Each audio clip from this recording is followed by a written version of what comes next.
You guys had descended down the cleft of a cliff overlooking the beyond, the abyss of Underchasm. Descending this set of stairs that hugged a cliffside, you came upon the entrance to a tomb. Along the way, you were ambushed by a golem that sprouted out of one of two tomb-looking slabs of stone set in the side of the mountain cliffside path. The cliffside pass hugging the abyss. Not much of a mountain, really. It's just...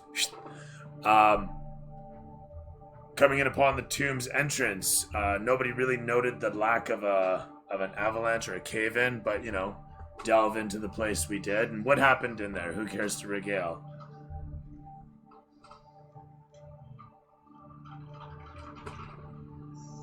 Anybody tell me what happened?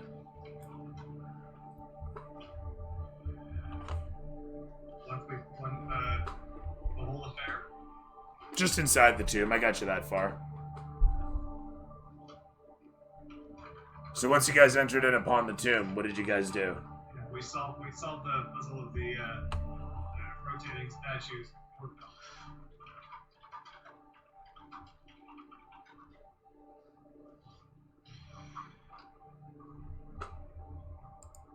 And then the further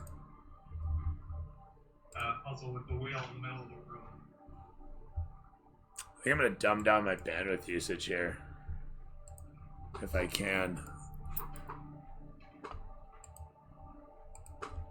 Drop this down to 2,000. See if that helps my end of things. Keep things a little smoother for everybody. Correctamundo. And then after which, you open a door, we're confronted with a talking statue, and that talking statue beckons you inside, bids you to come forth, downstairs. And down those stairs you do descend. Along the way, you have with you, of course, the fellow who's been with you the whole time, your dependable comrade in the Iron Guard, Malric, Lighthand. He's been with you the whole time, knows everything. And you've known them for a while. You've been a part of the troop the whole time for this mission. You've seen them in passing back at headquarters, but for all intents and purposes, you guys have been a tight-knit group on your way here. Right on. Okay, so, with that said, should get on this way.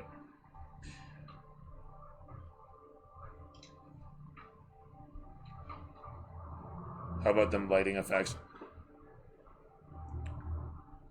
As you come down deep into the belly of this tomb, or so you think for the 3 flights of stairs that you descend, you come out to a simple and elegantly designed opening. We have to pick out a miniature for our man here. Our Elven Gloom Ranger. Also, we have to put down, where's Vince in all this? Damn. Halfling, not Elven. Oh, are you halfling? Okay, cool. Yeah. Meanwhile, what did I do with...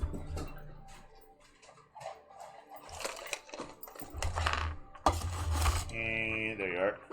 Vinny. Seth. Guy who's been tagging along with you. And our Goliath. Mm-hmm. And I believe that's everyone, except for our short guy. So let's get you a miniature. Here we are, Gnomes and Halflings.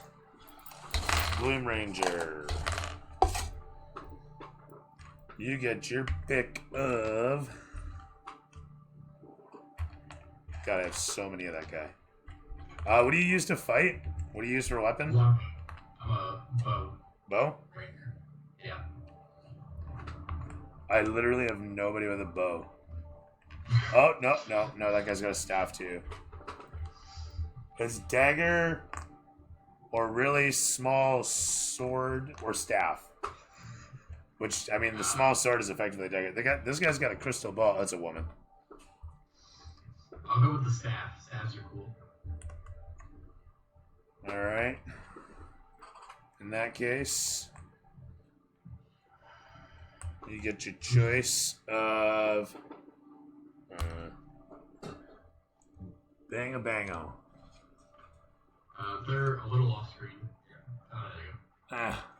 so out of focus. Oh, there we are. I have to go on my left. Alright, sounds good. This guy right there. Yep, that's the one. Player 4 has entered the group.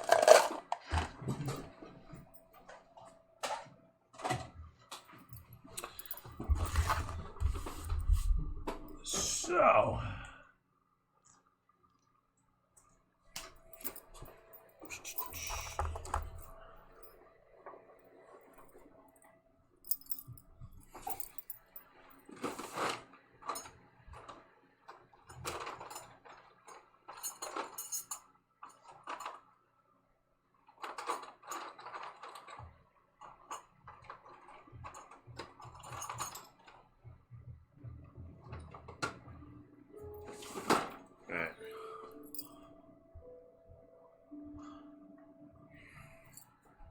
Coming into the chamber, you're confronted with a drab-looking setting with old furniture littered about.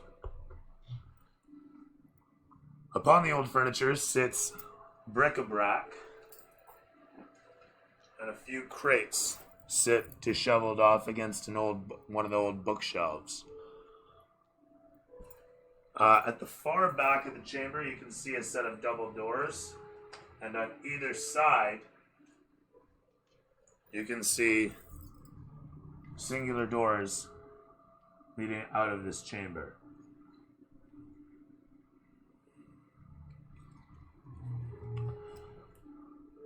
You can, if you've got a passive perception of 13 or better, you can hear distant footsteps echoing. You're not quite sure if it's from the back or from the right, but it's definitely from this corner. So one of the two doors. As you come into the chamber, the place is illuminated by a chandelier of crystals that hang overhead.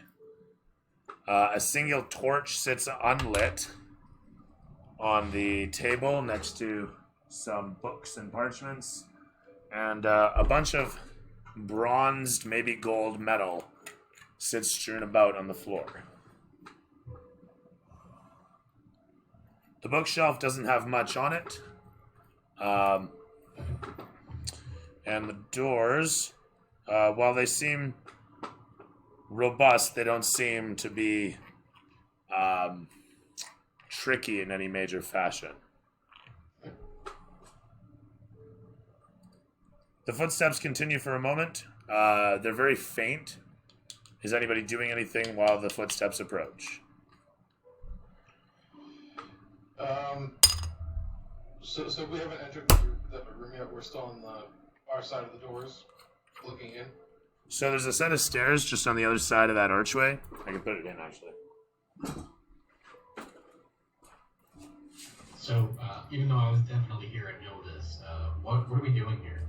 So you are descending into the place to find a hermit fellow, a linguistics expert, who sequestered himself away years and years ago. He is necessary in order to translate a scripture that you've just recently discovered.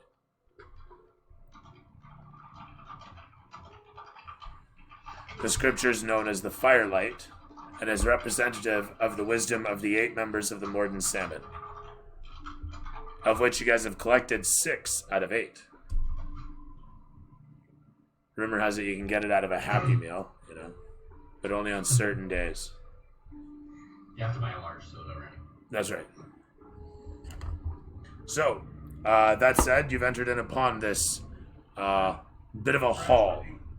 Translating this thing is a big enough deal that this hermit is willing to come out of hermitage and the actual society to do the work. Alright, thanks. So with that said, you guys stand at the edge of this chamber, and I want to note that the doors themselves, again, they don't look like they're anything fancy. They look like tomb doors. The furniture looks very much out of place. And if you look closely, you can see old smashed urns in the corners. And if you recall references from previous, urns with stylized tops being what they are, this being a tomb. It seems you can incite something from that. Anyway, don't wanna ramble. Point is, you got a whole bunch of broken canopics, old furniture that looks out of place, and footsteps coming in from the corners. So what's up? What's going on? What are you guys doing?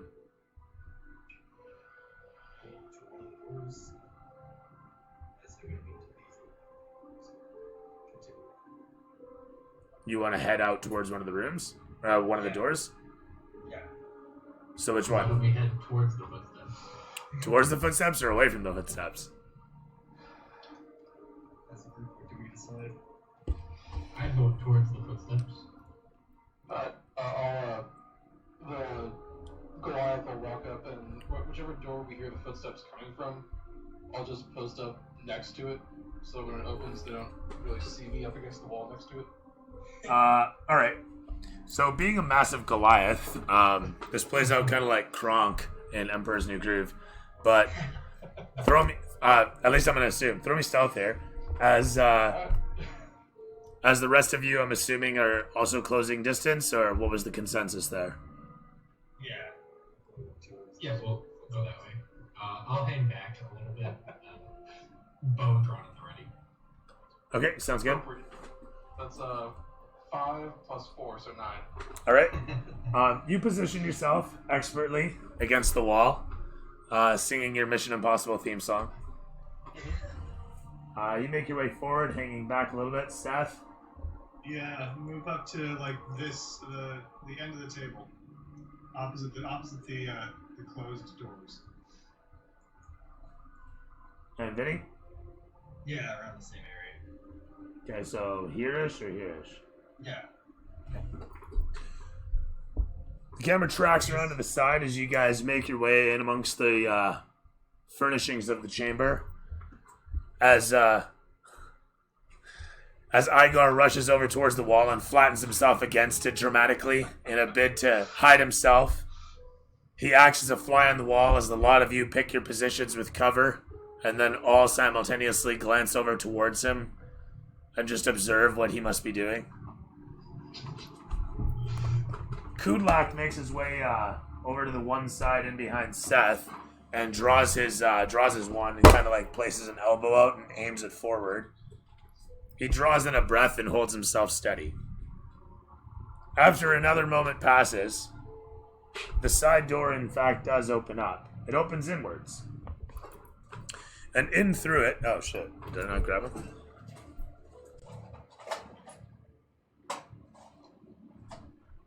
What the hell did I do with... balls? Oh, here we go.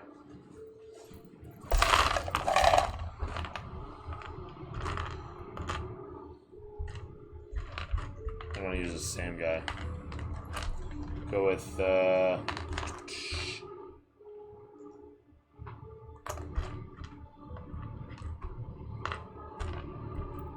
kind of magic-y looking dude at all? No? Alright.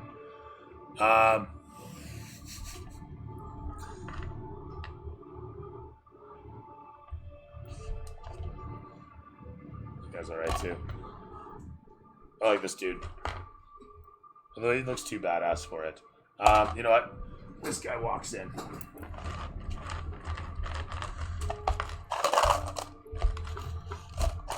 As the gray, grizzled, bearded fellow trundles in through the doorway nonchalant, he stops and glances over towards the one side on his right, staring at the behemoth of a humanoid. He just stares at you, not moving, not sure of what to make of it. Eventually he looks to his left and sees a lot of you, and his mood and face shift and twist, not in any it's sort of like a half disdain, half smile, like someone who's trying to remember how to act here. As he comes forward and he says, "Been a long time since I've seen people. And who am I seeing here before me?"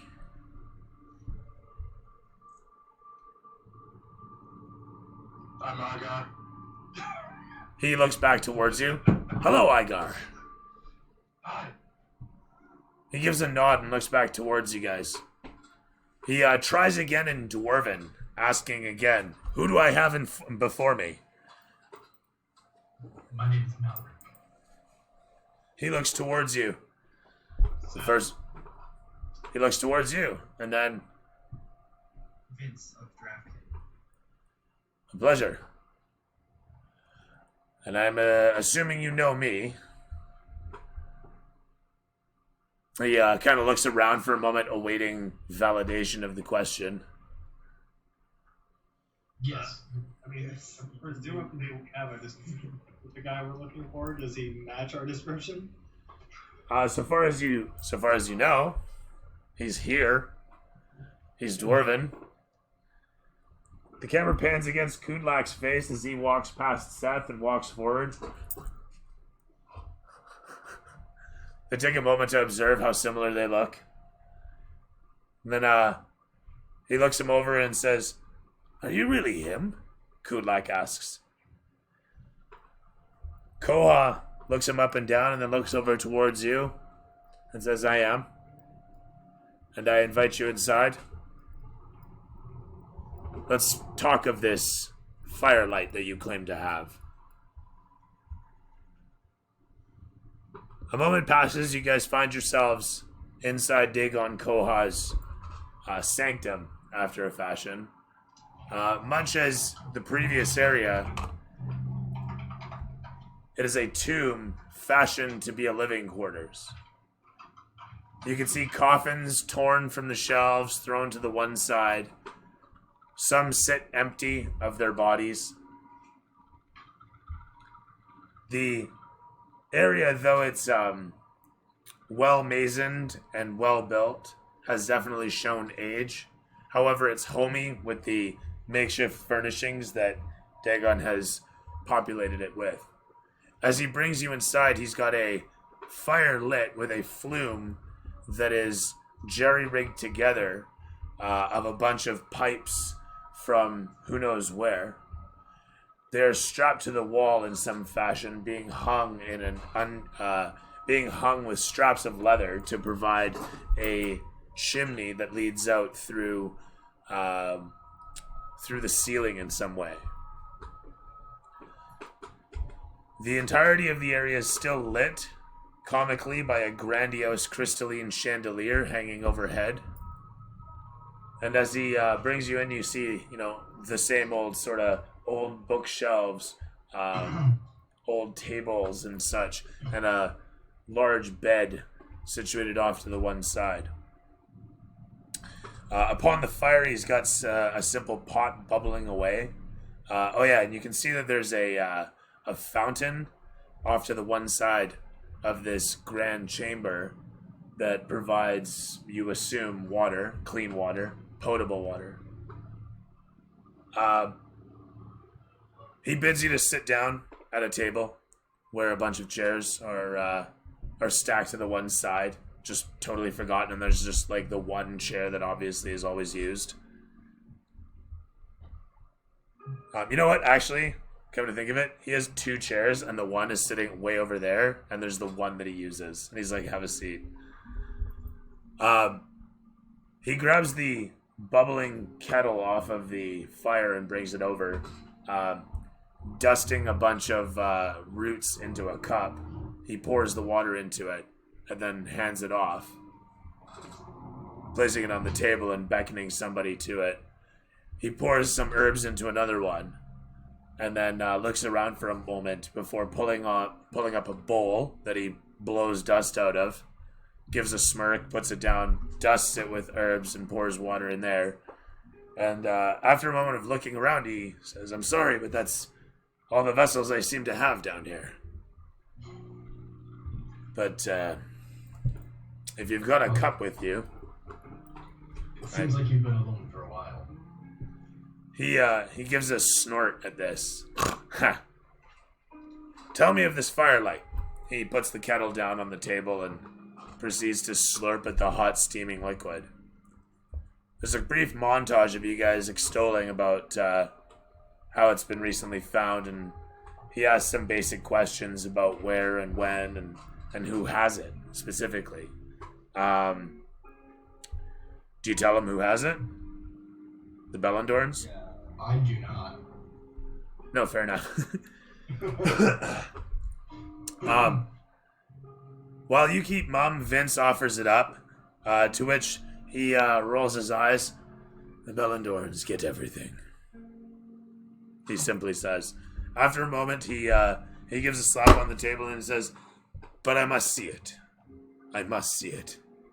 Kudlak steps forward and he says, "Oh, it is surely a sight. I can't wait to see it myself." And then he looks over towards Dagon and asks, "When shall we leave?" To which Koha looks towards you all and says, "As soon as we retrieve a little relic that I have lost down below." And the camera pans against a lot of you guys as it shows you circled around the table, and he simply says, "In order to translate the scriptures, I will need a lens downstairs that allows me to read such languages. It's called the oculum. Simply put, it's a circle of glass about yay. It's in a flooded chamber downstairs.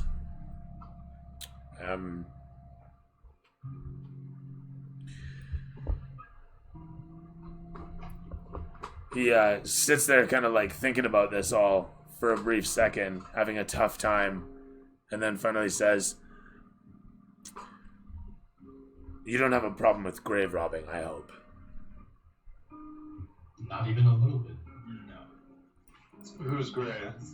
He gives a slight glance over towards the pile of coffins in the corner. He says, "Good.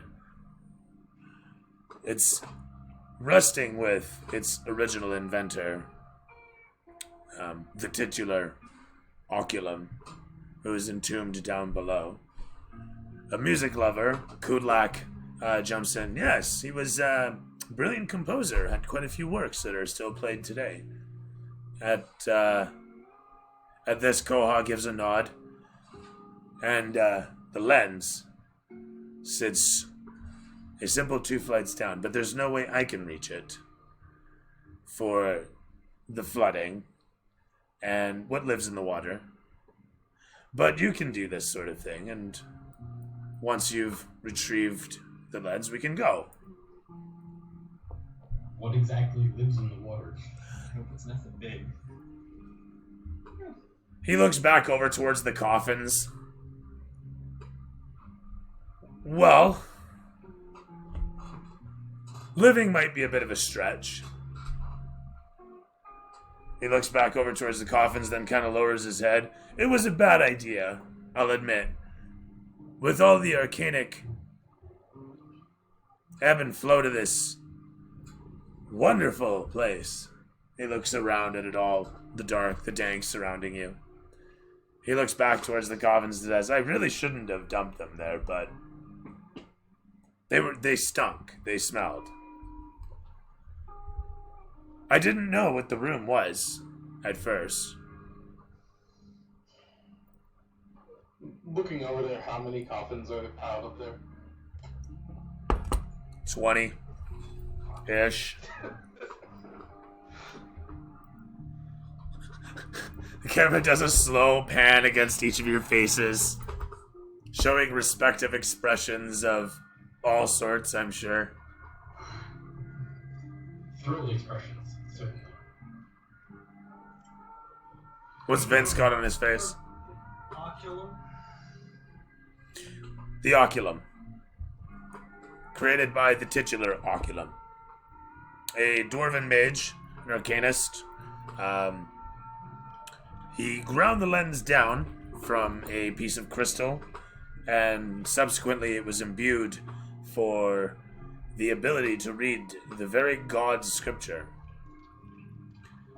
I'm not sure if he had it divinely done or if he contracted it privately, but suffice it to say, But it's some sort of magic, it is.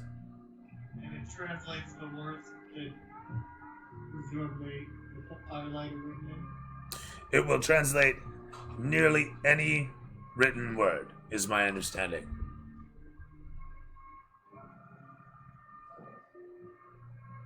And without it, you will not be able to translate the firelight. Oh, certainly I could. Certainly I could. This would make it a lot easier, one might imagine. So, it's a matter of... Do I get the sense that this contradicts any of our orders?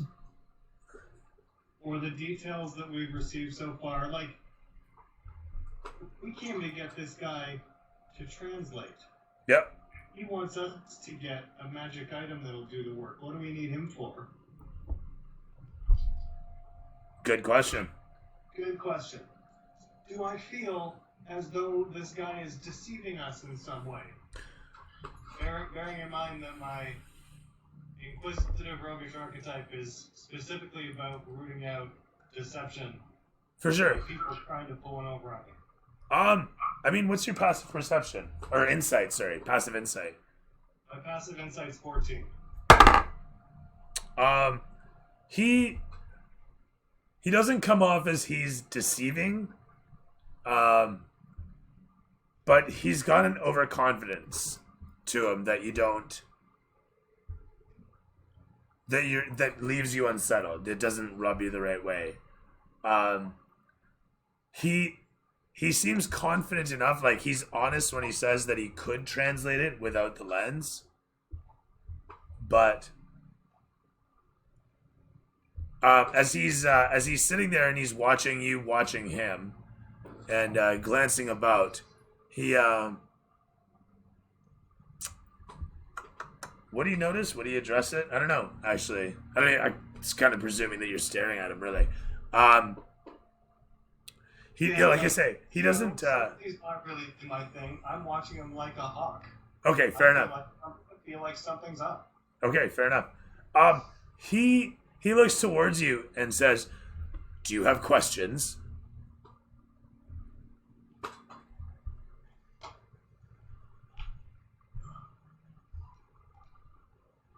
No.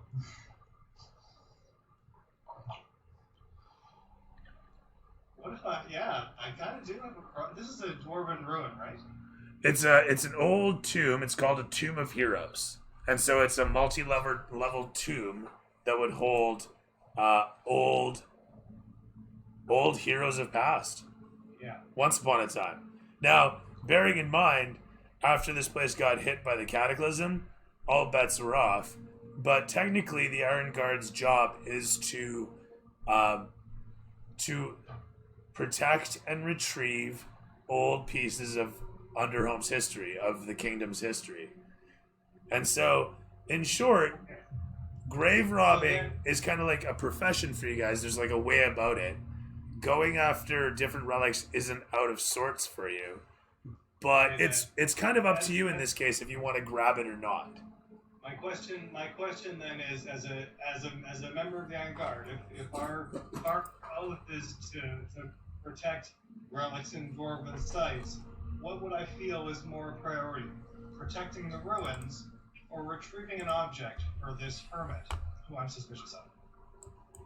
So, in that case, to be honest, I can't argue that going after the relic, as you so smartly noted, would remove any need for this fella from your understanding of the relic.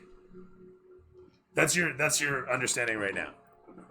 Right. Yeah. But I mean, I can assume that our superiors didn't know that this thing was here. They sent us to get the hermit because he can do the work, not knowing this is here. That's a fair assumption to me. That's right. My question is, in terms of this being our profession, what would what's our priority in terms of protecting or retrieving professionally? What would our default orders in this scenario be? Protect the ruins or bring back a single Well, at the end of the day, I mean, you can just follow your orders and take back Dagon Koha. I mean, That's you can. what I'm inclined to do, but as a member of the Iron Guard, if this is our mandate, what is the Iron Guard's policy? Protect the ruins or retrieve an item? Well, retrieving an item of import like that would be a bankable accomplishment, something that would Yeah. see you in for a promotion or a bonus at least. I mean- Relic is another piece of history. Why not bring that back too? Right, or like feel free to weigh in, guys. Like, if the Iron Guard protects places like this, and we're desecrating the graves of heroes and bring this thing back, like, is that? From what he was saying, it seems like it's more of not necessarily protecting it from anyone looting it, just protecting it from anyone that's not the Iron Guard looting it. And from the sounds of it, it's not really that we're desecrating graves so much as putting accidentally risen heroes back to rest. Well, there's that part for sure. I wanted to weigh in on the fact that a lot of these tombs are seen as lost causes, so that's why it's not necessarily known as desecrations. If it's something that can be protected, it might behoove you to go back to your superiors and say, hey, this place is pretty intact. We should make it, a national under-home heritage site. As a follow-up, if we were to even attempt to find this artifact, this oculum, would Dagon be safe while we did that? Well, Dagon's lived here for as long as he has without issue. Suffice it to say, the description you get of the place is there's a pit of water and a bunch of undead in it. Okay, I'll play along here. Yeah, I feel inclined that it would be expected of us to retrieve an artifact like this. Yeah. Not saying that Dagon gets to keep it after we're done, but Exactly. Oh no, with the intent, Yeah. to return to our superiors. yeah. With that, Dagon gives you guys a map that depicts a simple set of the switchback stairs leading down from the door on the one side. It descends down 3 stories, leads down a hall, which he depicts with a nice long line, and then a simple chamber afterwards. He draws a big box for the chamber there and places an X at the far side and says, there's a sarcophagus there. And within that sarcophagus, upon that sarcophagus, you'll see the oculum. Now it's submerged in about 4 feet of sludge water, and the zombies that roam about, they're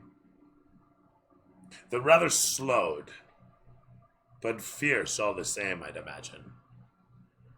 I haven't tried to retrieve it.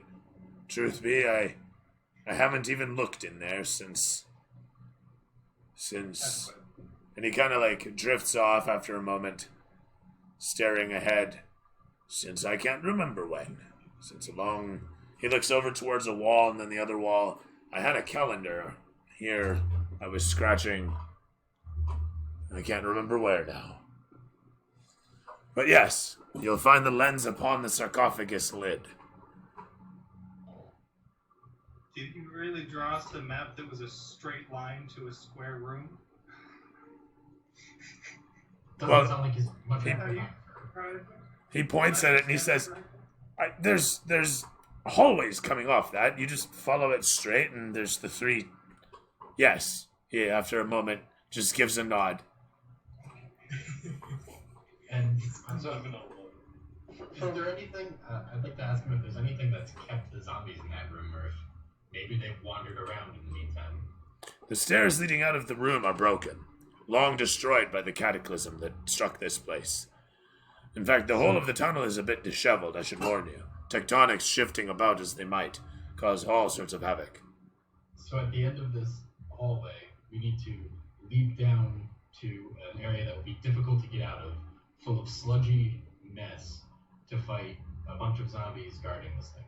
No, we don't need to jump down. I got this climbing gear for a reason. Ah, a man with solutions. It's good to see. Well, All right then. Kudlak nods along with all this and simply says, I think I'll stay here. So just as a point of clarification, is that a dwarf with the red hair, Kunlok, is that an NPC that you're playing? It is. Okay. He's totally non-combatant. Okay, just wanted to make sure. He literally tags along specifically to meet Dagon Koha. Is he our superior in the Iron Guard or anything like that? Not even almost. Okay. No, yeah, he's a complete rando that we rescued from zombies on the road here. Side quest. Alright, well, that sounds good then. So, I suppose we should head towards the terrifying zombie chamber. All right, sounds good. You said that it was only 4 feet of sludge, right? Yes. Yeah, so, I got no problem with this. just for reference, friends, when we get to the room, I'll be remaining on the staircase as that water is more than a foot above my head. There.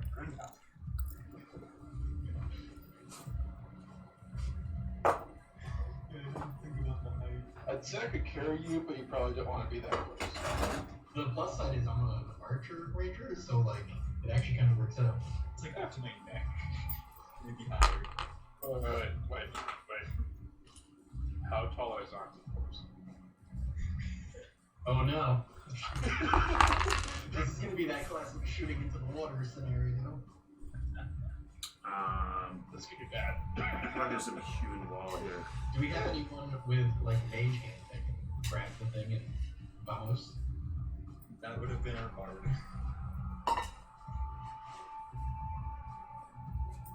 The opposite of the last campaign I was in, which is fully magical. Now we're just like completely martial. I've got some magic. Can't cast it 90% of the time. Most of us have magic weapons. I've got disguise self, so I got that going for me.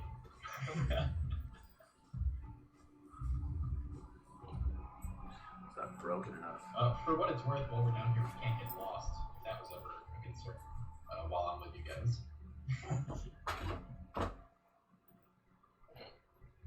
Yes, this map will help. Straight line, square. We will not get lost.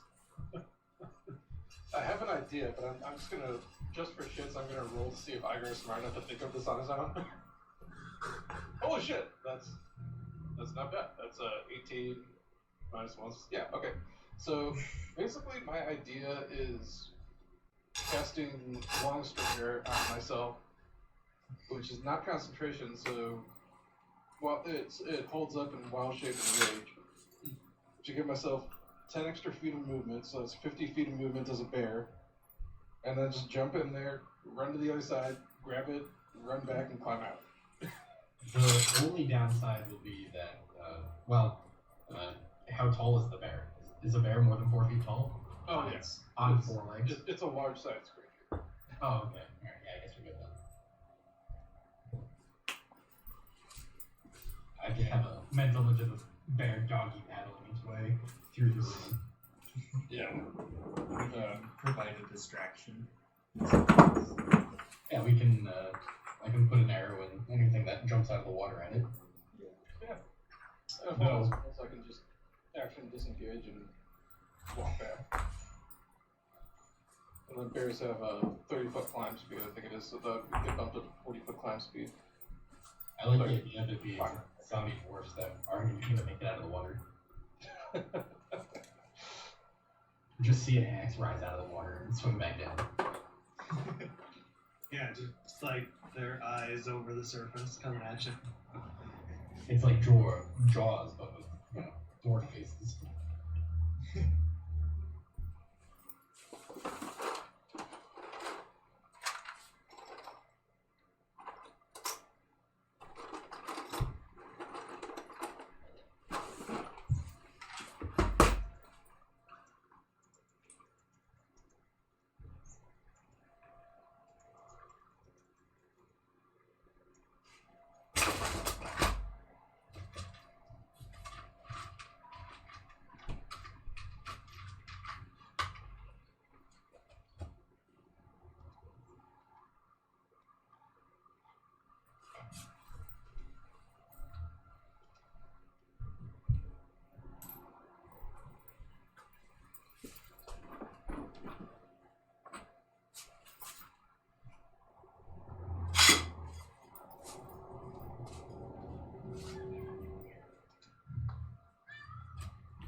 getting the sounds of cars going by on the highway from someone's mic.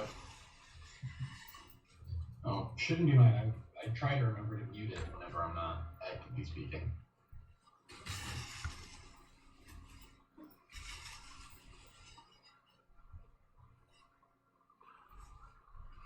I like the full-scale terraforming we're getting here, though. That's pretty cool.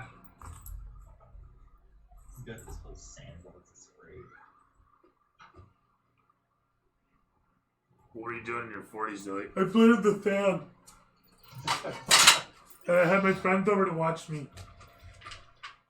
It's alright, I have to be careful not to play characters with particularly strange voices or my wife laughs at me whenever I play. Well, what's wrong with that? Because she doesn't stop laughing.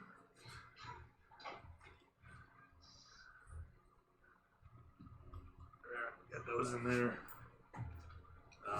Alright. Cool. Right on. Terrific, eh? Yeah. Okay, so there's that. Cool. So, mood music. Because apparently the music has died. Oh, it totally did, actually. Holy shit, like this. Oh. Sign in again. Music.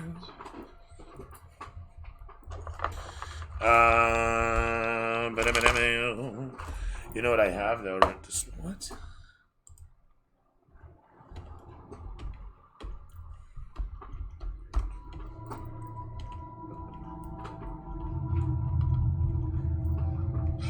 No, that wasn't the right one. That's the one. So, descending down deep into the place. The stairs become more and more broken the further down into the darkness you descend. Does anybody here not have dark vision? I don't. Right, Goliath has no dark vision.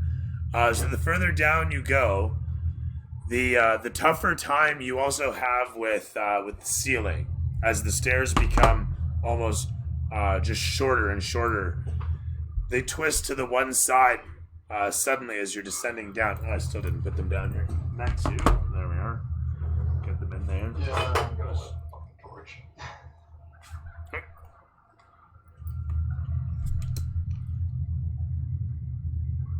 Coming in low against the stairs as you guys descend down.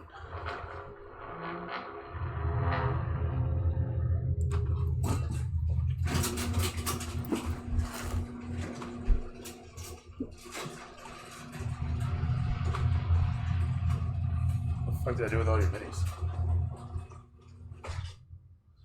You end up having to crouch down to get out at the very end, as a lot of you find yourselves situated in a very, very broken hallway. The camera's slowly panning up to show ahead of you, ironically, a cave-in.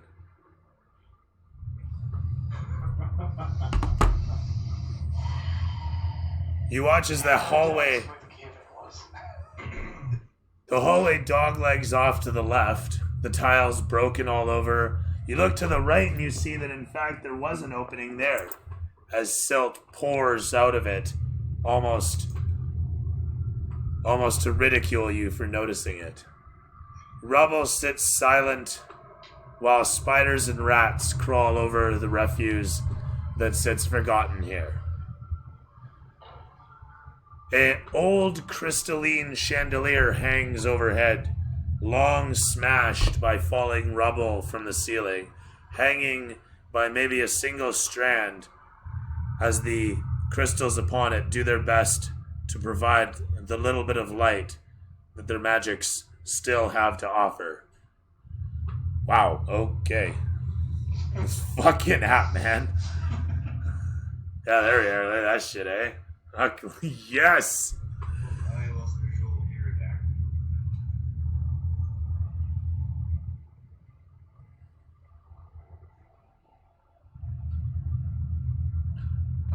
Right about there.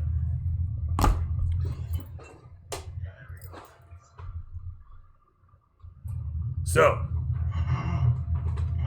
As the camera slowly sweeps to show the whole of the chamber, a lot of you standing within it, you are presented with a... Oh, wow, that's a little too bright, actually. Let's dim that down a bit.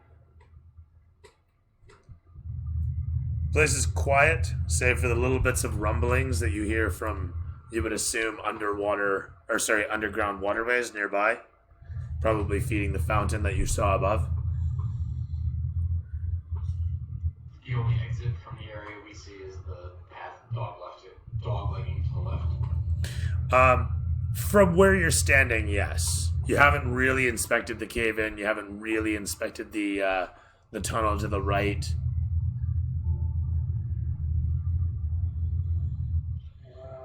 I say cautiously move up, start scoping this room out. It sounds like a plan. The map indicated we should head straight through that cave-in, yeah. As you walk forward, I'm assuming you all move together. Did you say you lit torch? Yeah, I did, yeah. Oh, did you? That's right, too. My bad. Yeah. I was like, can't see.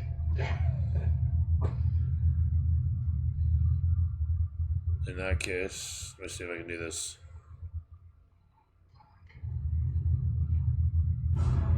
Holy shit. Yeah, no.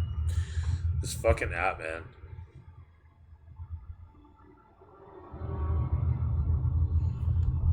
So, sorry, I was going to throw an orange on there anyway. With your torch flickering away, you enter upon this chamber. Everything is very tense and dense, the mildew making the air thick and heady. As you move towards, you can see chests situated on the one side, rubble strewn around them, an old weapons rack with rather fine-looking weapons situated, broken somewhat from, again, falling rubble. The walls situated at an angle against broken tiles that rest snugged up against. As you continue walking inside, you hear something scrabble up ahead, something shuffle and claw a bit. You hear it echo from the hallway, bending leftward. Those chests are probably empty by that hermit. Yeah, he's already Find out.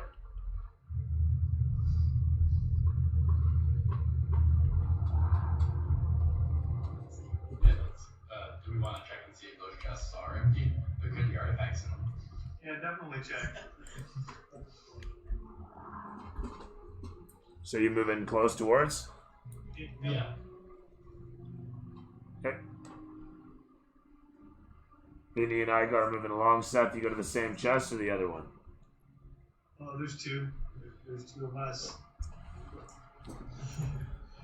Map checks out. As you come in towards, you see a robust locking mechanism built into the lid of the first chest. Malric, what do you do? Well, this seems like a good time to bust out my set of thieves' tools and see if I can pick that lock. You unroll... actually, you tell me, how do these things work? How do your thieves' tools look and work? They're just a standard set of, lockpicking tools. Okay. Things to cut wires or a lever to move the pins and tumblers in a lock and a set of levers to hold them in place. Cool. Standard lockpicking set. Sounds good. Alongside, needle nose or pliers and things to twist things that need to be twisted or bend parts of a trap that need to be bent, cut wires that need to be cut. Right on. You unfurl the roll of tools and set to work. Throw me a 20. And Seth, you as well. Closing in upon the other chest there. I rolled a 14. 14. The lock gives you a bit of trouble, and you get one of your tools stuck, but you figure you can push it just out of the way. You got to get over 10 at disadvantage. Alright. I did not. You give it a little bit too much force and bust one of your tools off in there, pulling the cantilever out with a bent tooth. You, hey? That's the word I couldn't think of. You peer inside the lock, and you can actually see it stuck against one of the ward columns. You can try to get it out of there with one of your other tools. You don't know if you can or not. You can throw me. Yeah, you can just throw me another proficiency and dexterity check here for thieves' tools. Go ahead. 23. Terrific. You managed to get your piece of metal unstuck and pop the lock open a moment later, as Seth, you were doing on the other lock. I rolled a 17. First time around, you stick the tools in, find the wards to be all right there as you cantilever them apart, and then a moment later the lock pops. The lid's almost opening. The lid's each opening with a loud creak of an old rusted hinge.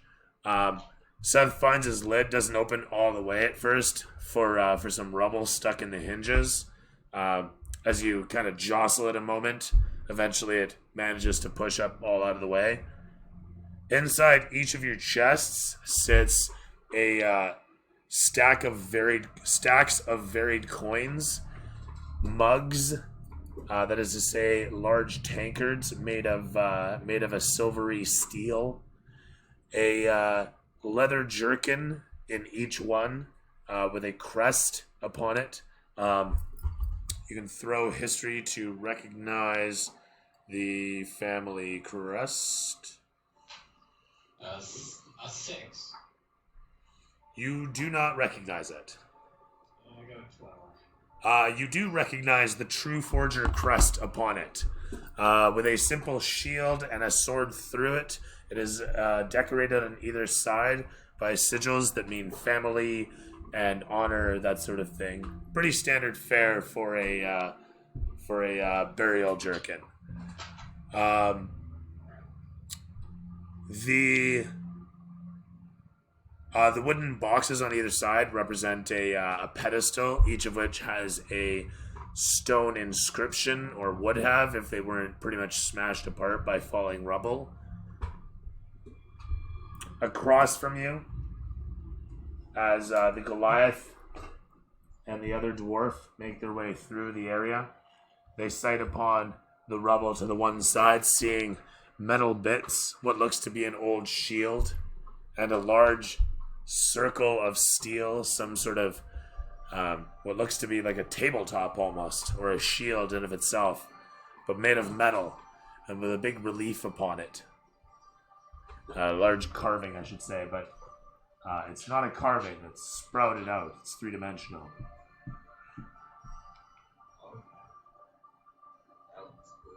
Would that make these chests, do they seem to Malric like it would be the belongings of someone buried here? And I'm kind of essentially grave robbing them? Yes. More than likely. Yeah. So as the Goliath is coming towards the edge of the hallway, though, the sounds of the shuffling and scratching turn into a light grumbling that you can hear echoing. And as you come around the corner, you can see the hallway stretch on.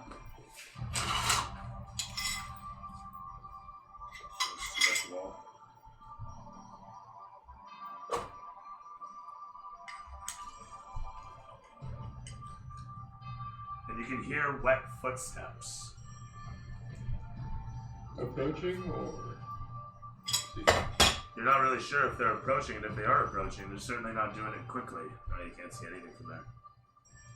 gotcha. No, that's not a very good angle.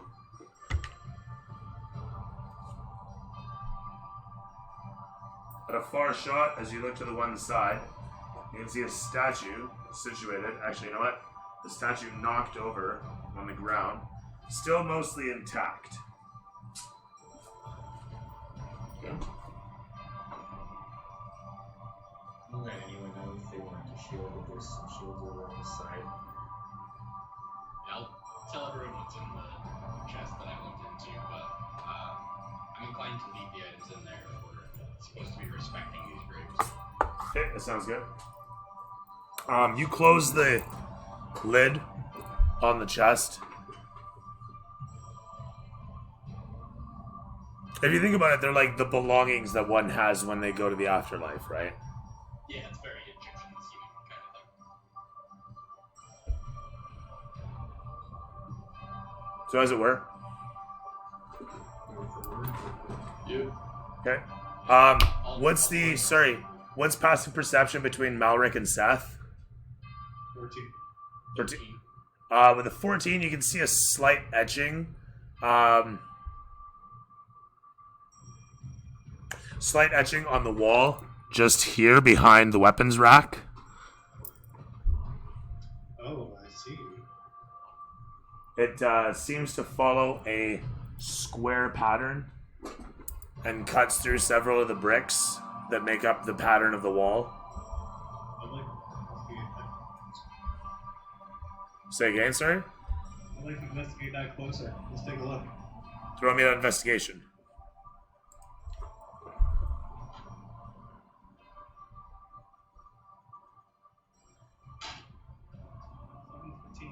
$17. 17. You find that indeed there is a deep groove that follows all the way around. You think of where the mechanism might be, and looking amidst the rubble of the pedestal on the one side, you see some machinations, some gears revealed inside its top. Moving some rubble out of the way, you reveal that the inside's actually hollow. And you're like, oh, neat. You think to yourself, maybe the other side, and coming towards it, you can see that it also, being smashed apart and full of rubble, unearthing, you see that it also has a set of gears inside, and you can see that there's a cable that runs around it in both of these posts. Similar-ish to the locking mechanism of the way we got into this whole complex. You got her.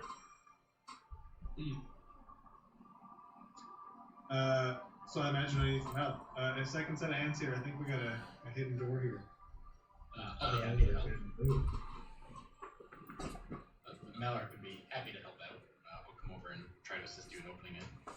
You unfurl your tools and set to work. Throw me a 20.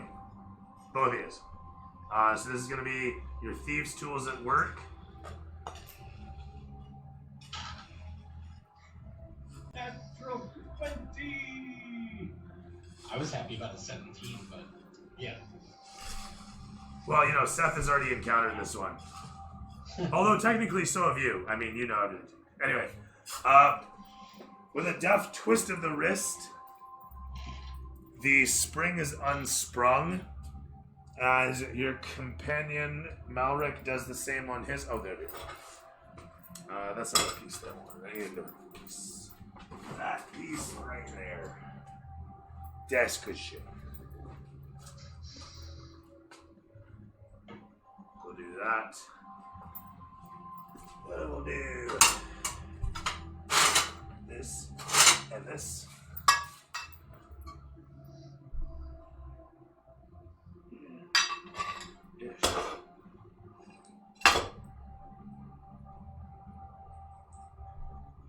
Oh, no wonder I was unsure with that.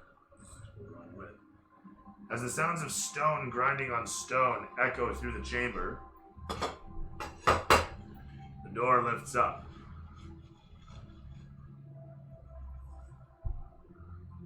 As the pulleys inside the pedestals crank away, the wires tension and the whole of it pulls up, revealing a sanctum on the other side.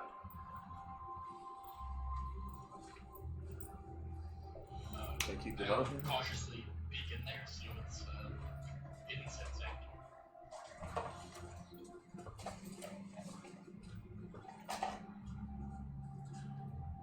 I would come over there as well. It's my curiosity has gotten to me. Okay.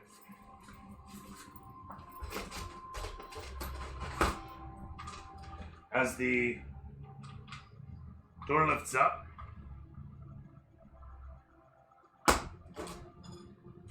a singular torch in the center of the chamber ignites. A brazier automatically ignites immediately at the sound of a flink and the hiss of gas. The chamber illuminates, showing two sarcophagi situated on either side of the chamber. There stands stoically. There sits in the center of the chamber a engraved tile that you recognize as similar to the previous ones you've seen in the past. Right. What did the previous ones do? It's like a Stone golem came out of it. like a skeleton standing upright that pops out of taxes. Well, I'll not step on it then. I'll draw the attention. I'll let you guys know that I see another one of these tablets there. From the entrance of that area, can I see any writing? Can you see writing, sorry? Yeah, like on one of the groups there. So peering inside the chamber, you don't actually see any writing. You see an engraving of the same fashion as is on the jerkin, but situated over the tile. So this tile has the same crest of the True Forger family that you saw etched on the jerkin.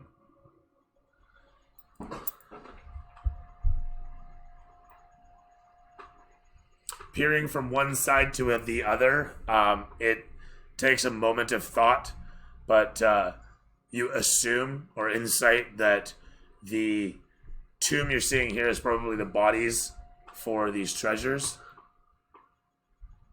Yeah. or rather these belongings, as it were. Well, there doesn't seem to be any reason to disturb these tombs, right? We should probably just leave this be. Yeah. You're welcome too. I mean, I just work here. You guys can walk in there. It's okay. Oh yeah, I'm talking to these guys, aren't you? Go on. Go on in. Do it. I guess if we want to see what's in here, we can stop by on our way back. Don't you want the XP?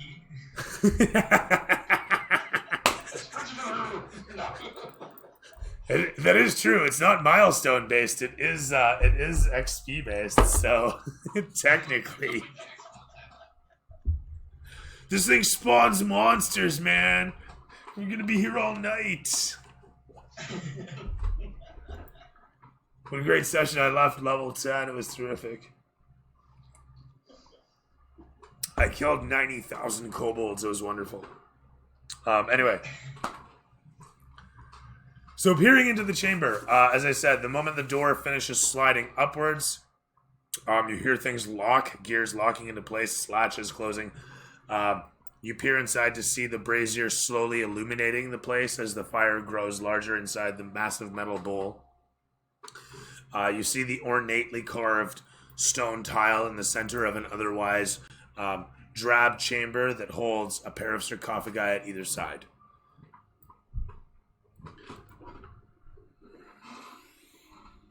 And we walk away, leaving it untouched. Fantastic.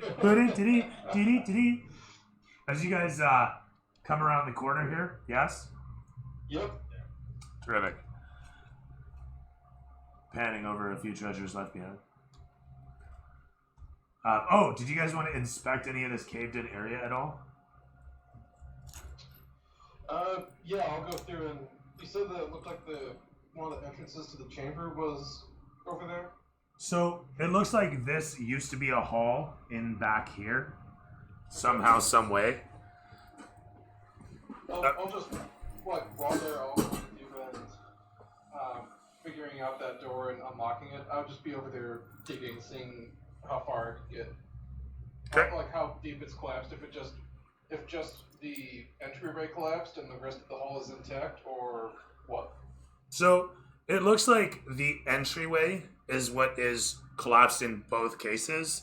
It looks like there might have been a main support. Like basically, as you look here, you can tell that the roof there gave way, and the whole of it was the weak point for these two sides. Okay, and so this all collapsed inward or outwards from the corner. With that said, the The way you know this is because you can ascend some way up the slope of the cave-in, and you can kind of see past through some small cracks, and you can kind of hear the rush of air passing through. It's not a solid cave-in, but it is a blocking cave-in. Is it blocking for, hypothetically speaking, a 3-foot tall, 40-pound halfling? As you look around with an investigation check, as your passive perception of 13 doesn't reveal any gaps immediately, but your investigation check of 11. 11, as you clamber in and around upon, you don't see any openings that readily make themselves apparent. You try a couple openings, crawling in and finding them to be immediate dead ends, with smaller openings that you just can't fit through. As small as you are. I'll turn to the rest of the group. So, it looks like we can get through here, but I can make a path for us, but we'd have to take a short rest or rest for a little bit before we deal with the zombies afterwards. Is it possible that trying to move large amounts of rubble will cause a further cave-in?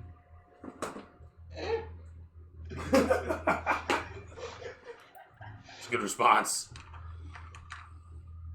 We were given a explosive device to help with that. That I think would definitely cause a further cave-in. I mean, if you want to try, I'm willing to let you. I mean, it's the end of I will turn into a cave badger. But before that happens, I need Malric's AC. Oh shit. Malric's AC is 14. Terrific. With a 19 plus bonus, as you're rooting about next to the Goliath. Actually, the Goliath's like up here. You're in here-ish. Stay up there, damn it. I'm assuming you guys are hanging around. You guys are hanging around, checking things up. This thing sprouts out of the stone. A fucking millipede of some massive stature sprouts out of the rubble around you and suddenly leaps upon you. I believe it's got a D6 and I need a constitution check. For what it's worth, I have advantage against poison. Is this a poison? It is. 14 or better. If you could, sir. 14? 13 is not 14. That's unfortunate. I also have resistance against poison. Okay, so it'll be 7 piercing damage, and then you can take 2 poison damage, which is half of 4. I will shout in surprise as the millipede-looking monster attacks me. Giant Draw centipede. attention to it, hopefully, with my friends. And with that, you guys all feel the combat music suddenly swell. Feel free to roll initiative as I clear the initiative board.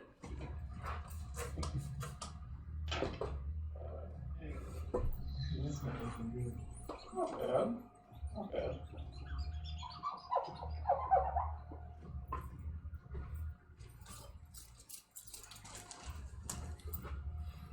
I wish I'd rolled this on my save, but you know. Right. Seth, what you got? 16. 16 for Seth. Igar. 15. 15 for Igar. Malric. 23. 23 for Malric. And Vince. 4. Womp womp. Whoa, what am I doing?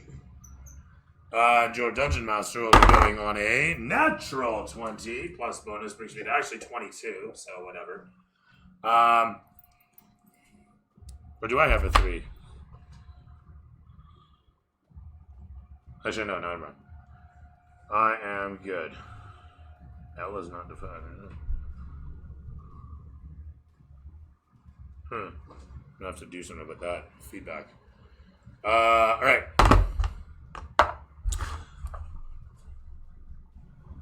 So, as the music swells and the camera pans against Malric's face, with a look of surprise upon it. What do you do? Mallory, being unaccustomed to close range fighting, will take the disengage action and move his full movement speed away from the spooky thing.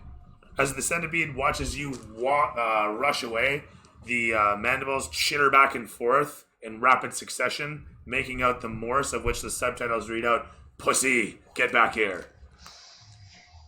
You disengage, valiantly running the fuck away, reaching past Vince. You're moving to your full allotment, yeah? Yeah, my full allotment. Alright. I get plus 10 at the first round of combat, so that's 35 feet. Oh, sweet. With that said,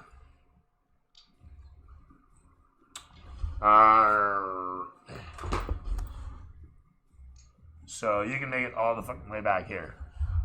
I'm gonna clear out of dodge. This Right is on. me see down the Or did you want to climb onto this thing? I don't know if you want to get right out of there, if you want to jump onto scenery, or what you want to do. I think I got pretty spooked. So I was just trying to get as much distance between me as possible. Hold on. Rushing away, you wince slightly as the pieces of barbs left from the mandibles eat at your flesh in the grind, and the camera sweeps to show the centipede scuttle along the stone and leap up towards the Goliath. Yeah, I think we can get through right here. As Igar looks towards it, his foot shifts in the pile of rubble, and one of the nearby rocks drops down, crushing against the centipede's feet. As it jumps up towards you with a crit 1, it stretches itself, going doing and smacking down into the stone, falling flat. It hisses and snaps its mandibles in surprise as the camera sweeps over to show Seth.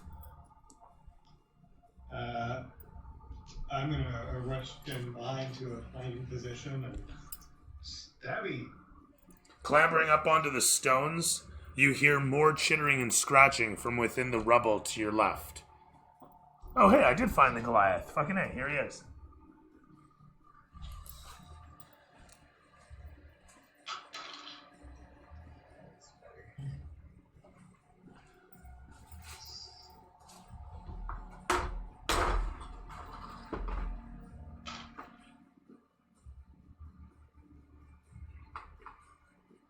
My primary attack is a 25. Okay, 25 hits. Only. The second one didn't hit then? I imagine not. With only. No, 9 will miss. As your first attack sinks it down against its flesh for how much damage?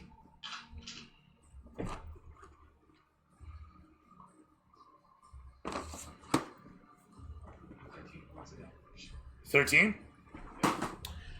You smash against its carapace with your blade, managing to crack through it, causing ichor to splash up. As you pull back and attempt to do it again, it gets its bearings in a moment of adrenaline and reaction, skittering to the one side, pulling itself into an S that you narrowly miss. As your blade clanks off, showering sparks, the camera sweeps to show Igar just overhead on the other side. I'll just kind of take advantage of the elevation and bring my battle axe down right on its head. That sounds good. Would I be in a would I get the penalty from this? Yes, you do. What was that, Jeff? The Nygar's position is perfect. He has the high ground. He's unstoppable. Yes. That's a 26 to hit. Misses by 40. Yeah, you hit. Yeah. And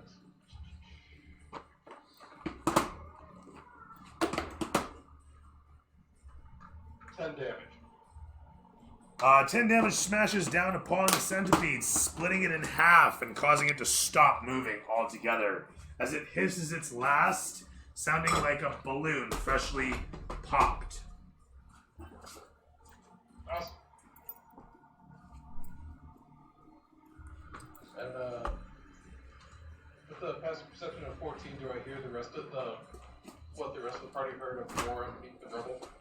You do, as a matter of fact. You hear more of the same sorts of skittering coming from the other side of the rock. As Seth looks up towards the Goliath, he sees it before the Goliath does. But, Vince, it's your turn as you see something crawling over the mound behind Igar.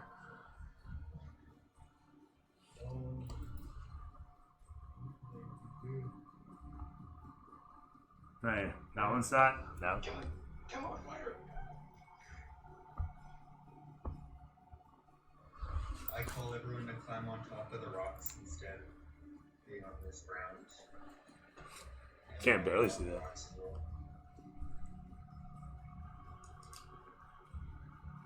Dude, wow. That sort of thing. How's that look? Sort of gets it. Oh man, that looks like shit. I'm trying so hard. I need to hire a cinematographer. Jeff, you know anybody? There's a couple people that are out of work.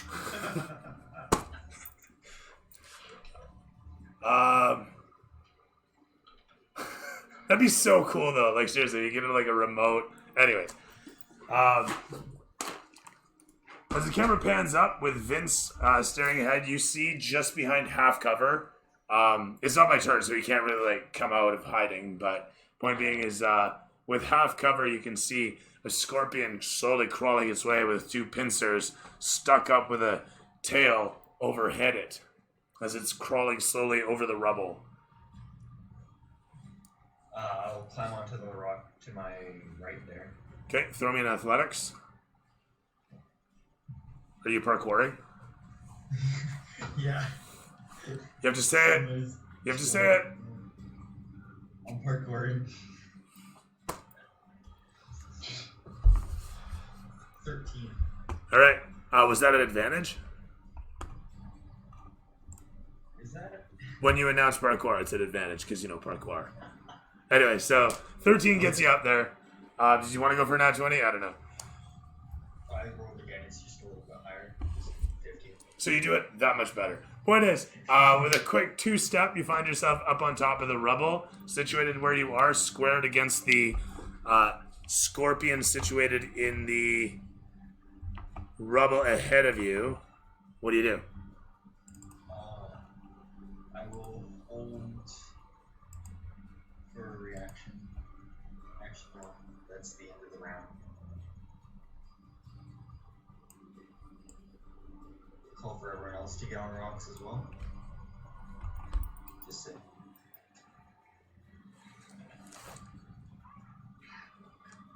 Okay, you shout it out. Everybody get up on high ground. Yeah? Yeah. Cool. Everyone get to high ground. The camera rotates around you in kind of one of those slow, dramatic 360s that you see in, like 300 and whatnot, and shows you shouting out to everybody as the scorpions come crawling out. And then it pans back towards Malric, situated at the back. Can I even see the one on top of the rock right now, or no? Barely. From where you're situated, you could... No. Alright, then I'll do my best to take my allies' advice and try to scramble up onto the rock behind him. Okay, so back up on here. Yeah, I'll try to do it, deftly, but So throw some athletics. we'll see what happens. Yeah, we'll see some athletics. 16. With a 16, you clap against the side of the rock with your feet and carry your weight up onto it. The Prince of Persia would be proud. As you situate yourself in behind your companion, standing atop the stone. That was your movement. And what are you doing? You have a half cover shot on the scorpion from here. Well, you know what? I'll take it. All right. I'll do what I can, lads. So he's got an AC of 15. Where he's situated then? Where he's placed.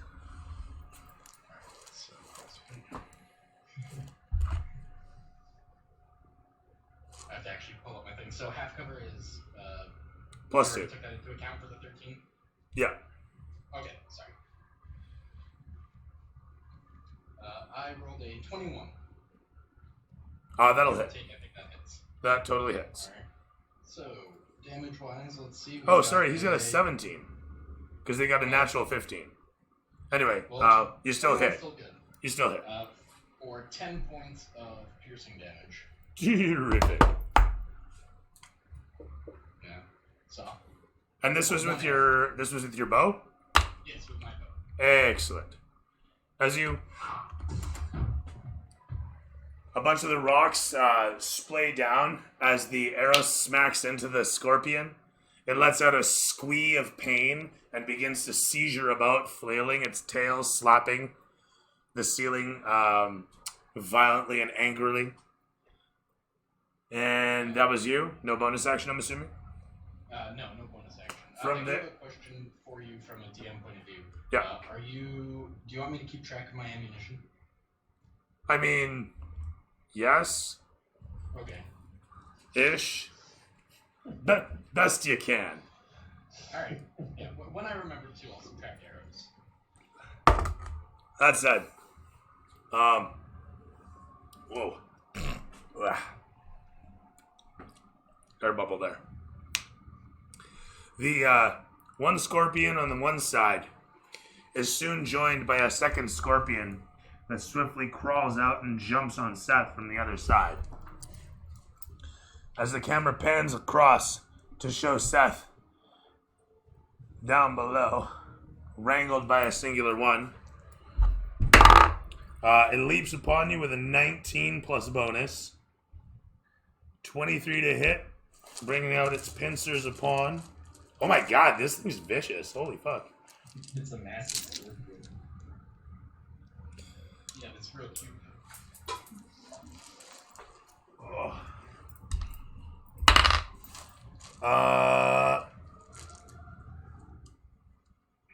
2 claw attacks and then a sting. Wow, this thing's brutal. You didn't look at the stats before. CR1? Oh no, that's a 11. and that's how the party gets TPK'd by a Death Knight at level 4. Hey, have you been looking at my notes? 4, 5 plus 4 for 9 points of piercing damage. Oh, sorry, hang on a sec. Yeah, the second hit also hit. So 9 points of piercing damage. And a 12 plus 4 to 16 hit Seth. 16? 16. Nope, terrific. As the thing surprises you from the one side, quickly clapping against your legs with its claws, the tail comes sailing towards. Biting through back towards the pain, you bring your will forward and the shield clank. Hang on, you don't have a shield. Yeah, you have a shield. No, you don't have a shield. Never mind. Dodging to the one side of the tail as it claps off of the nearby rocks as you swat it out of the way, almost instinctually. As you watch venom spray from the tip of it, it angles in an attempt to try to stab you reflexively, coming nowhere near. The one overhead, the Goliath, leaps down with its first pincer, stabbing into you, clapping with 14 plus 4 for 18 versus your AC. And then a second time for 11 plus 4 for 15 versus your AC. Does that hit? Nope. Terrific. 17. As the first one claps against you, you wince in pain and punch the thing's second pincer coming towards you. As it's thrown off balance, the tail suddenly swings around, and as you try to move out of the way of it with a 16 plus 4, the tail stabs into your shoulder, scraping against you. Give me a DC 12 con save. Alright. That's off the table. Jesus.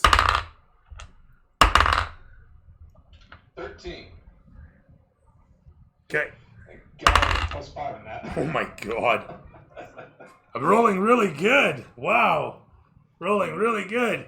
But you also rolled good for a con save that brings you to half damage. You take 15 points of damage from the poison that courses through you. Ow. 15. What? 15 points. Wow. I took 2. Ow. Oh, that was from the millipede, though. Or the centipede. With that said, though, that's my turn. You're not listening to me. Get up on the high ground. Did I give you the damage for the pincers? Oh, no. Oh, sorry, my bad. That was Another 13 points. Jesus. And I'm unconscious. Terrific. As you guys watch it clap against his neck and then stab into his shoulder, your Goliath suddenly swoons, and he'll be dropping shortly. Seth, you watch as he's half-lidded and groaning, and you hear in the distance, in Scorpies, the words "finish him." Damn. Jesus. Well, I mean, I'm engaged with one, so I'm gonna stab this thing. All right.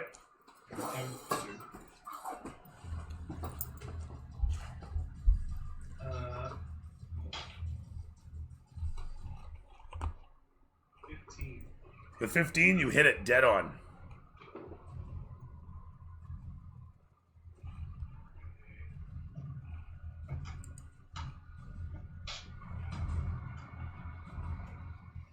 That's 7 points of damage. 7 points? Fantastic. Then I'm gonna use my bonus action to disengage, Sounds good? and then I'm gonna use my move To get the fuck out of Dodge. parkour up onto the rocks. Parkour! Roll with advantage.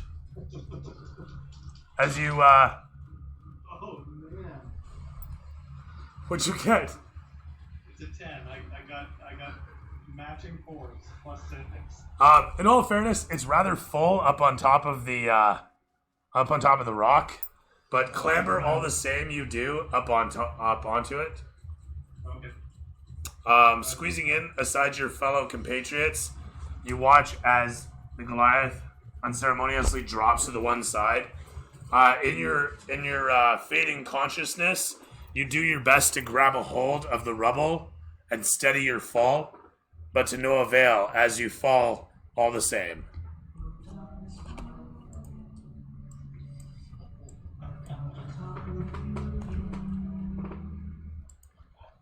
Camera sweeps across to show Igar on the ground.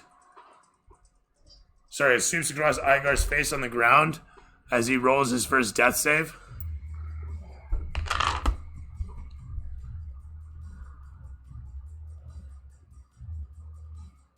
Did you make it? Nope. As you convulse terribly from the poison racking your body, nightmarish visions strike upon you as you find yourself in a long, dark pit. On either side, surrounded by fluids that seem to lap at your feet and tidal wave in the distance. It's slowly creeping up your thighs.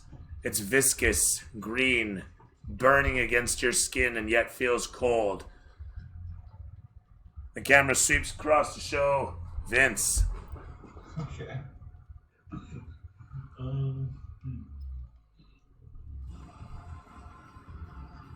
I can't reach anything from here.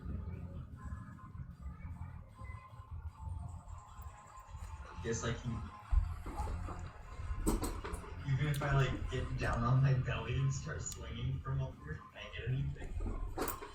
Probably not. No. Do you have no ranged weapons whatsoever? I could, but I'd have to take a turn to pull it out, wouldn't I? Or swap. No, it's a free action to take out a weapon. It's free action to pull a weapon. It's a bonus action to put one away, technically. Or technically, it's a full action, I think, to put a weapon away, but I never really worried about it that way. Okay, so I'll just drop my axe and pull out my light crossbow. Yeah. Okay. That's alright. Then I aim at the one resting on top of Igar there.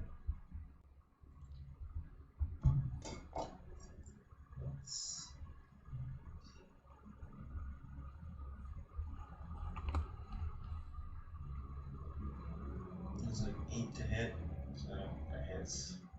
You rolled an 8. Yeah. As you fire away, your hands unsteady from the adrenaline coursing through you, the bolt fires just shy of its mark, deflecting off the stones and ricocheting harmlessly into the mess.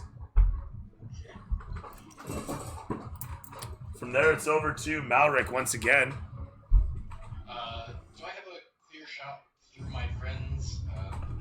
I need to get around them? You absolutely have a clear shot. Alright, well then I'm going to go ahead and I'm gonna try and take the one off of our large friend's back to give him some relief from continued attacks. All right. And this is with your bow again. Yes, drawing my bow back, I will fire a nice pretty arrow right into the thing's face, and a 14 to hit. Misses by 1. Well, I tried. As the arrow soars wide, it strikes into the rubble, breaking apart.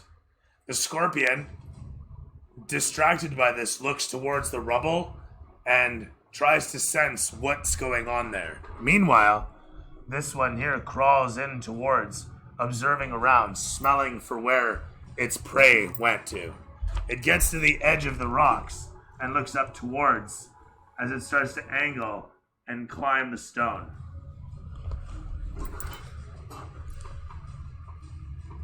And that's my turn, actually, as these guys are looking for you. It's over to Seth. Is everything stabbable from this position, or would I be better switching to my short bow? It's suspended on the side of the rock at the moment, so you can strike at it with advantage. Yeah. Oh, okay. I will do that then. I guess I will do that.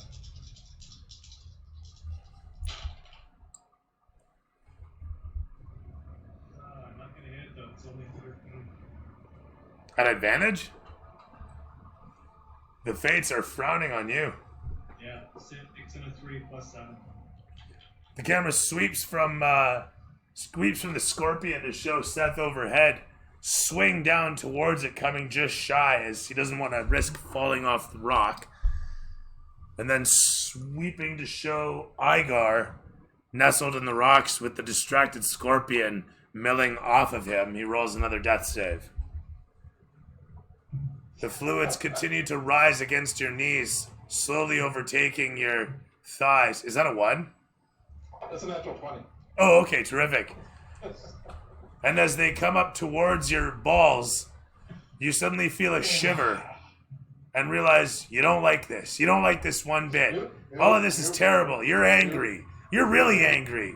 You're so fucking angry. What is this? This shit, this slime, this sludge.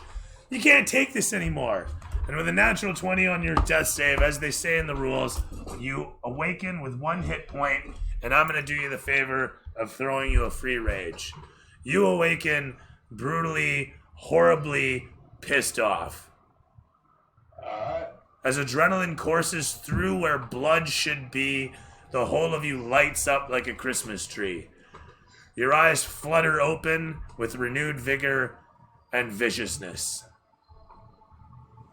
I will harness that and turn into a bear and fuck the ever living shit out of that scorpion. You shift into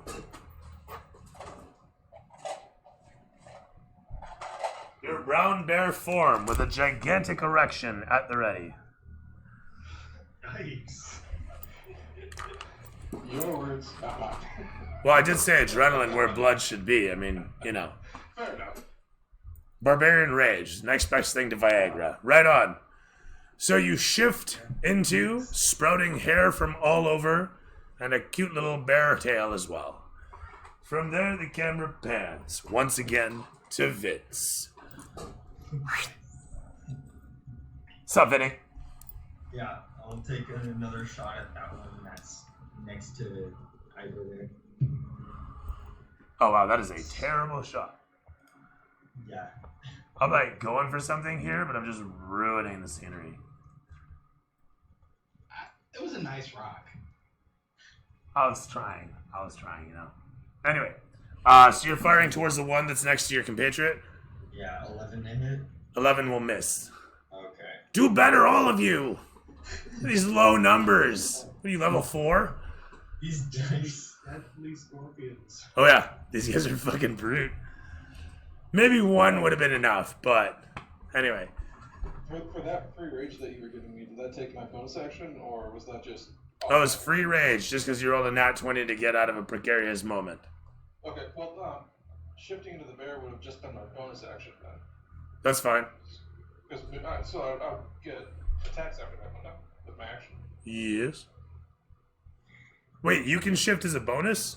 Yeah. Okay, yeah, go for it then. Okay, yeah.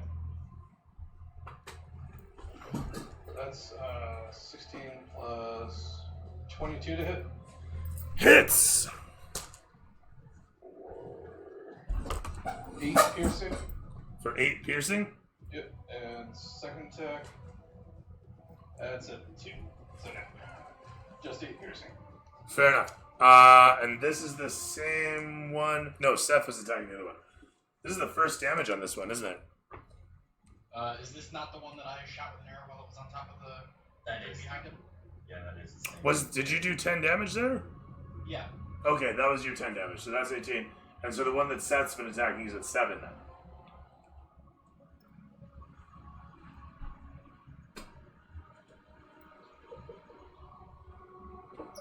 There we go.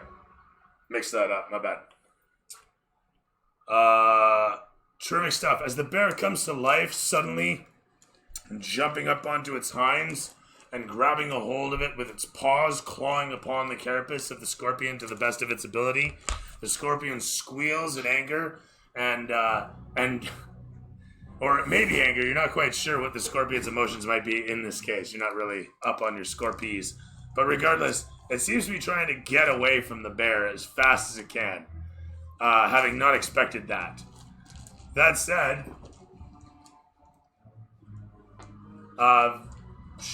Vince, sorry, what were you doing? You shot the thing?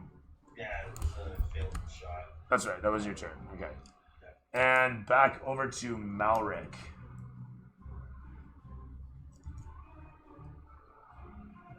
Alright, you couldn't hear me because I was muted. Unmuting times.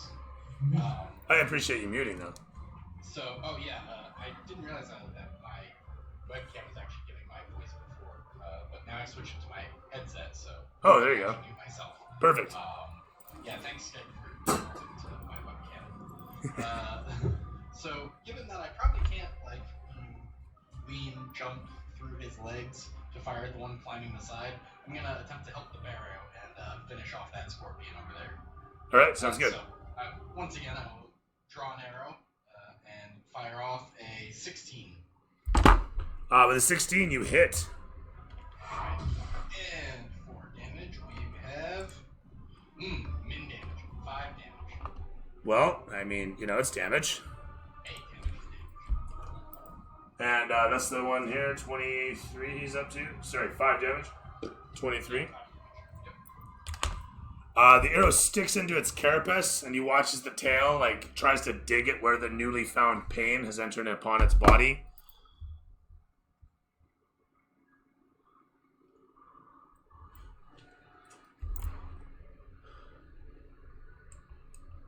Camera sweeps around to show the lot of you situated up on top of the rock there. I really like the bear mini. And from there, the scorpions, assured of where its prey is residing, the scorpion takes advantage of its movement. Clambering up towards you, it takes its strikes. I'm going to do it at disadvantage given the odd angle. Oh man, I'm just doing my best to try and maintain it. Oh, fuck. I said at disadvantage. Nat 20 and then 11. Plus 4 against Seth. 13 and 15. Does 18 hit Seth? 18 hits? Oh, sorry, 17. Does 17 hit? Yeah. Okay. And then, crit failure.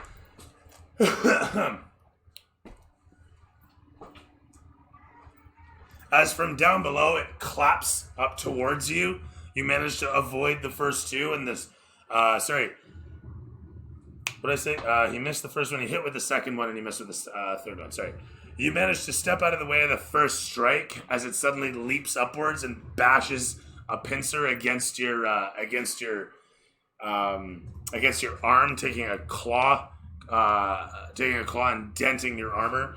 The tail comes swooshing past you a moment later as you manage to sidestep it, and it clatters back down against where it's hanging off the stone. With a D8 plus 2 for 3 points of damage, the pincer clamps against your armor, leaving you barely scathed.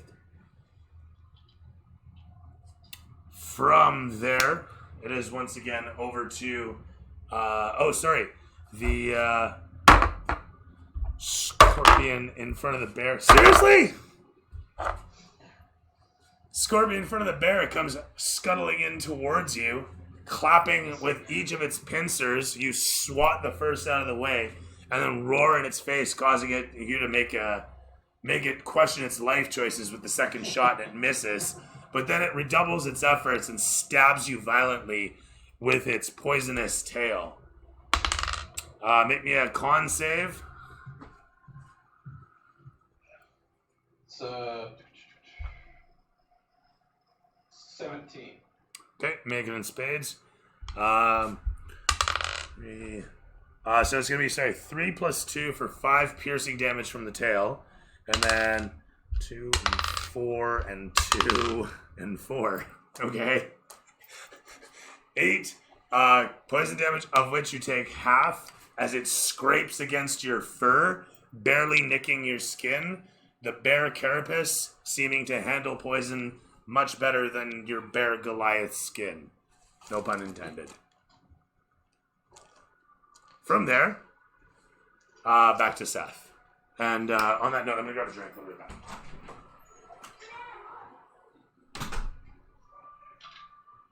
Excellent idea.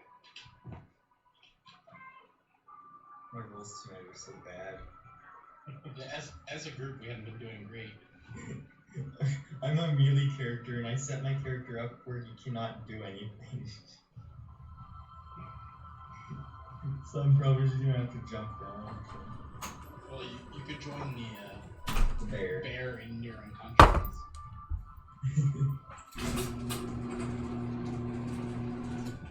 Okay. Put some air in here. Hello. I'm in the middle of stream, Busha. What are you doing? Go watch your mom play Beat Saber. You're adorbs. Go on inside. Once again, I'm going to attack the scorpion and try and bring up the rock towards us. Make it hot.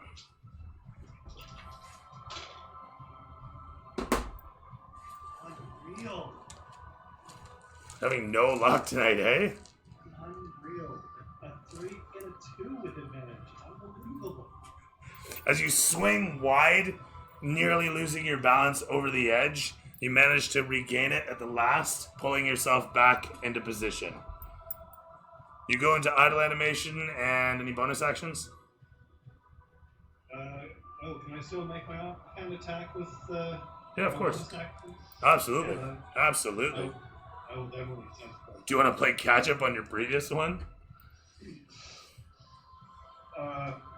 They have shit tons of hit points. Go for it. I'll take it. 25. 25 will hit.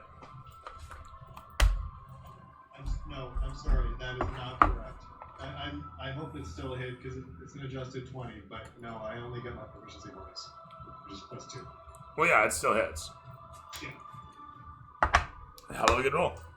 8 points of damage at least. 8 more points. Goody, goody. As you smash down against one of its pincers, it squeals in pain as you watch the pincer's shell crack where you strike it. And with that, you had 2 attacks to make, or did you make both of them? Yeah, the retroactive bonus attack, same thing, adjusted 20. Fantastic. Well, there you go. Your luck streak has broken. Same 8 damage. Bringing him up to speed with his companion, the both of them facing 23 points of damage. The camera sweeps across the bear's muzzle to show its heroic furry self battling against the scorpions.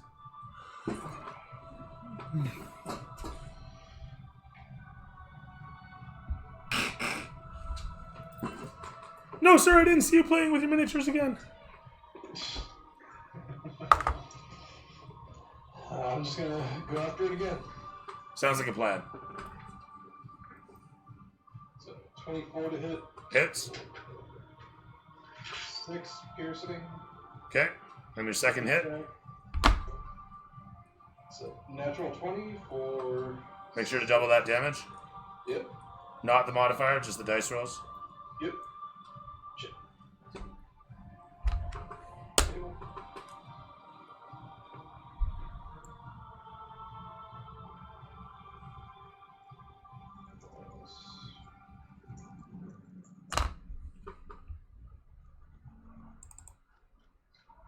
For 19 damage.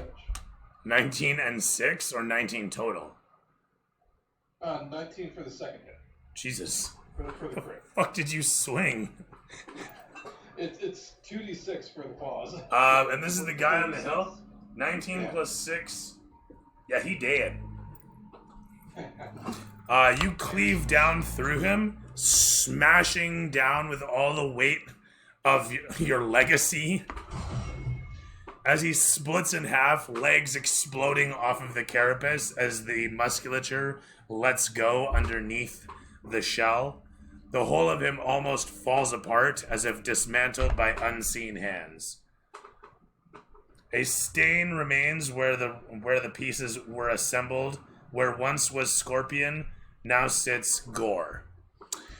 As you pull your axe back, the second one almost seems to take immediate notice of this, and the whole of the area stinks of insect goo. I will just use my movement to walk up behind the other scorpion. Alright. Do you do anything dramatic, like pat your weapon or something like that? I don't know what kind of... Oh wait, no, you're bear form. Who am I kidding? I'm still a bear. As you, well, I don't know, do you want to, like, rub your paws together or something like that? Only you can prevent forest fires. I don't know. As you make your way in upon the scorpion, you can see that it seems to take notice as some of its eye stalks twist about on top of its head, question mark. And the camera sweeps over to show Vince up on top of the rock. Okay, I'm gonna switch weapons back to my great axe and acrobatics my way down off the rock.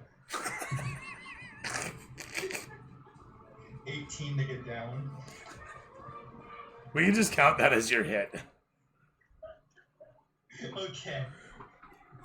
You, I'm done with these insects. That's... These motherfucking scorpions on this motherfucking tube.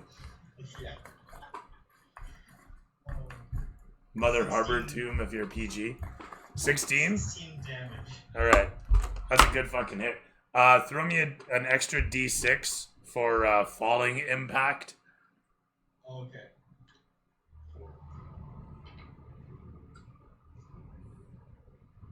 4, so 20 total. As it cracks under the weight of your axe, the whole of the shell splits in. It's not quite dead, but it's having trouble even moving as it squeaks out in a horrible tone that that just resembles air escaping a balloon. The whole of it attempts to kind of, as the camera pans to Malric, who's watching it unceremoniously attempt to attack you best that it can with what's left of it. So he's off the top of the hill. He is. He's jumped down. We'll put him actually just on the other side here. I'll swing over to take his place and fire my arrow down into the melee. Rushing into frame and eyeing up your target, you release another shot, 27 to hit. striking into the carapace. Yeah, go ahead. For 10 points of damage. The whole of it explodes apart. The arrow thucks satisfyingly into the corpse that now drains out as it releases another fresh waft of whatever the first one released when it first stunk up the place. The two scorpions now dead on the pile of rocks next to the centipede. You hear no more scratchings or chitterings. In the far distance, The thumping of the footsteps down the hall. yeah, you can totally still hear the thumping and the wet footsteps from down the hall. You hear the occasional groaning, but otherwise the place is quiet and immediate. You watch after a brief moment as the scorpion that you've freshly slaughtered begins to emit little scorpions, little white things that river out from its body. Squish the babies. Step on. They pop and crunch underfoot like bubble wrap.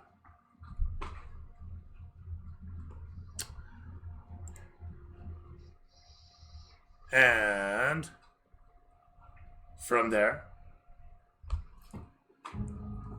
Well, as fun as that was, we still don't have the Oculus. So, Are we gonna continue with this mess, or are we going back to Hollywood? this badly seems full of poisonous, dangerous insects, and I wasn't able to find a path of myself.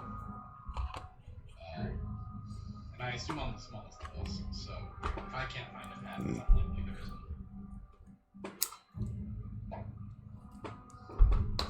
At least for things with spines. I will, still in bear form, just go back over to basically near the entrance where we came in and just sit down. alright, fair enough. The camera pans back. Yeah, basically just trying to give a message to the rest of the group without being able to talk.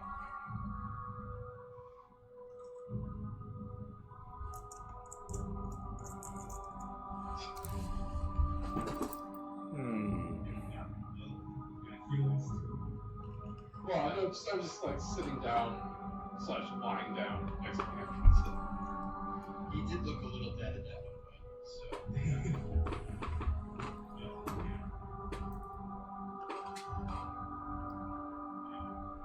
so. So,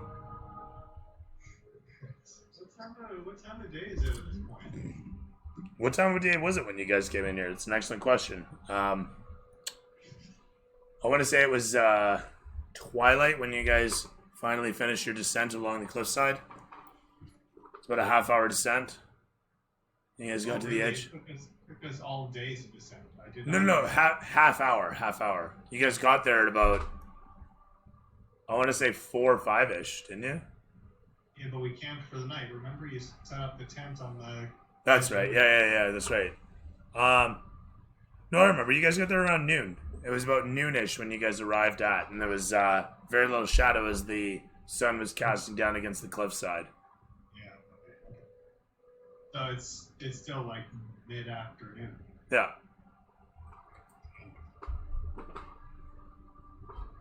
So, do we feel emboldened to continue to find Oculus right now, or was that a little too spooky? I'll be fine to keep going. I just need a short rest. I mean, no. You guys taking a short rest? Yeah, I guess we took a rest then. Yeah. Sounds fine. Yeah. An hour passes uneventfully. You guys hear the wet soppings at the very edge of audibility. But otherwise, the place is quiet, silent, as the dead. After a short rest, is the bear still a bear? It lasts an hour at my current level. So at the end of the short rest, I would transform back. But now I have my 2 wild shapes back, so yay! And I get to roll hit dice. Do it up.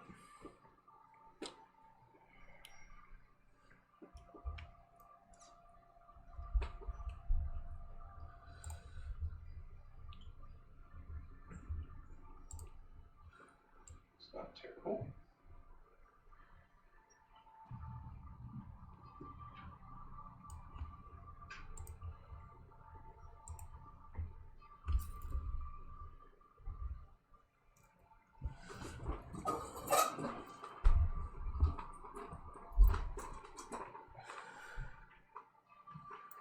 scale to the one side.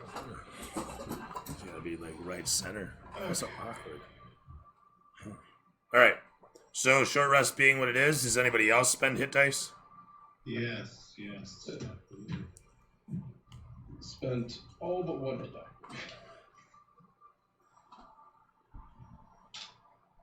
Oh god. 3.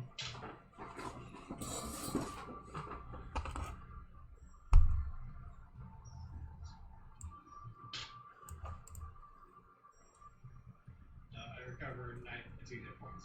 Right on. Be back to- Good rolls. No, it was terrible rolls. Oh, you used all your hit dice? Shitty. Spent 3 hit dice there. You're gonna need some hit dice here, guys. Don't spend them all. Yeah, I guess I took over about a quarter of my HP. I'll take a hit die, see how that goes. I'll heal back all of my HP. Rub it in, why don't you? It was a good roll. So, after a rest. Oh, sorry, you're no longer that. Now you're that.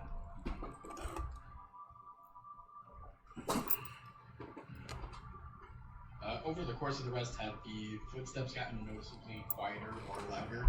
Or No, they're identical. They don't really change. It's clear that wherever they're coming from, they're not leaving it. So if we're not blowing a hole in the blockers, then we have to scout it. I mean, I before I got interrupted by those fucking scorpions, I was saying that I could turn into something that can tunnel through that. Well, now I'd be scared about more insects waiting for you inside the blockage. Yeah, I mean, if we're gonna dig a tunnel, we might as well just blast it open. Fair enough. I think we might be better off not subjecting ourselves to potential cave-ins yet. Yeah, we can go the safe route to the wet footstep noises. Well, we can be stealthy. They're walking moistly. That's what they're doing. Alright, so down that pathway we go then. Alright. Right on, gentlemen. You make your way down. Stealthily, I will be in the back holding on to somebody's shoulder so I can fucking not trip. All right, fair enough. Is anybody 9 feet below you, so. is anybody doing anything special, or are you guys just all moving as a group together down the hall? Are you guys yellow brick roading it, or are you guys splitting up, or what? I'm Hey? not gonna stand at the front of the squad with a bow drawn. That seems silly, but I'll stand at the front. All right.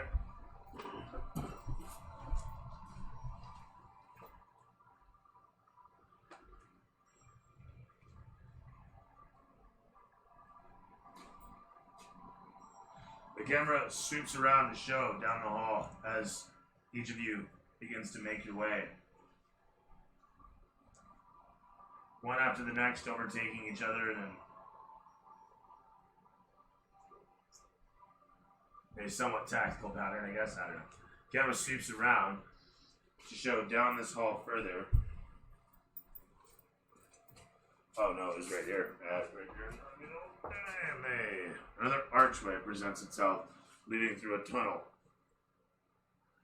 You can see that there is a T hallway just afterwards, as such, and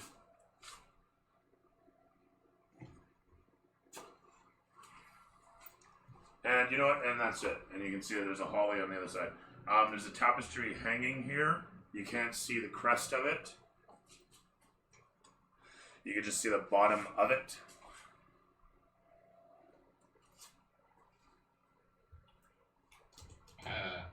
How tall is the tunnel?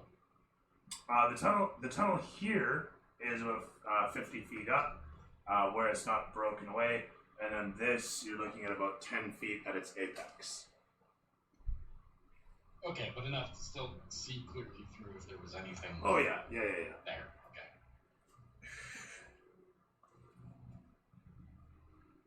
Well, it's kind of a spooky tunnel, but it's, we don't really appear to have any other options.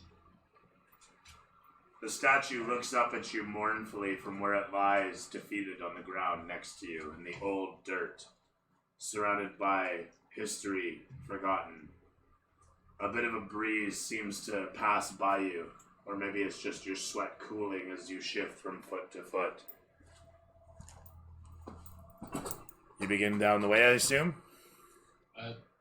Does that statue look like the statue we were attacked by in the past when stepping on those, No. I don't know, the thing? No? Okay. It looks like a marker of some sort.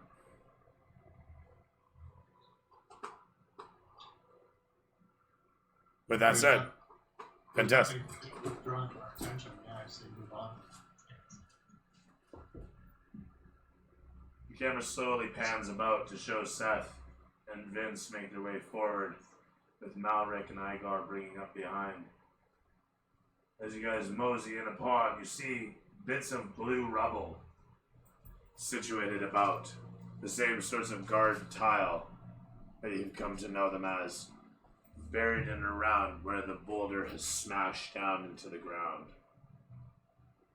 Presented up ahead, you see the hallway more clearly now through the opening there. But what also strikes you is the incredible amount of white fluff. You're not quite sure. Seth, as you look ahead with your 14 passive perception, you think you see webbing hanging down from inside the archway. Oh, I'll point that at it. What's more is that as you come forward, you can see that there are arrow slits in the top of the archway. And the more you look at it, the more it seems to simulate something of a castle rampart or a castle archway, if that makes any sense. A defensible sort of location one could fire from. But effectively, while it doesn't provide much tactical purpose here inside of a tomb, while being symbolic, you're sure, it is a hollow space up above. Is there any chance we could climb on top of it? You're not sure. You don't see any openings readily available. The hewn wall to your left and the caved-in wall side to the right don't reveal much in terms of openings. The tunnel itself, the tunnel area, is very dark, and at this distance, as your eyes adjust, you think you make out the faint tracing of a door, but you're not really sure. Could I pick up a piece of rubble and try to throw? I know, I'm sure it's hard to try to throw it through one of the arrow slits. You absolutely can. I tend to do so. The rock sails away, clattering inside the chamber as it might. You hear a bit of a hissing noise and some tappings that come from behind the stone wall. A moment afterwards, you hear the tapping echo from inside the tunnel way up ahead. What is that? What is that? Spiders. I'm sure that's spiders. Damn it. Spiders are the best. Can we put Okay, a little torch in there? Yeah, I let it torch. Just not to burn them up, but just so I can see. I thought we were sneaking, so I wasn't gonna light one, but fuck it, nope. I'll do the spiders. The silhouettes of a few eight-legged freaks slowly creep from within the tunnel. Crawling out to inspect the area, the one suddenly raises its mandibles, its front legs, and gives a and leaps through the air. Oh god. At least we're not surprised by them.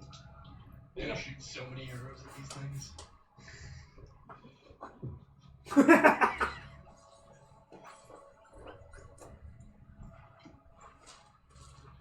You know what? Fuck it. I might actually cast some spells on this road.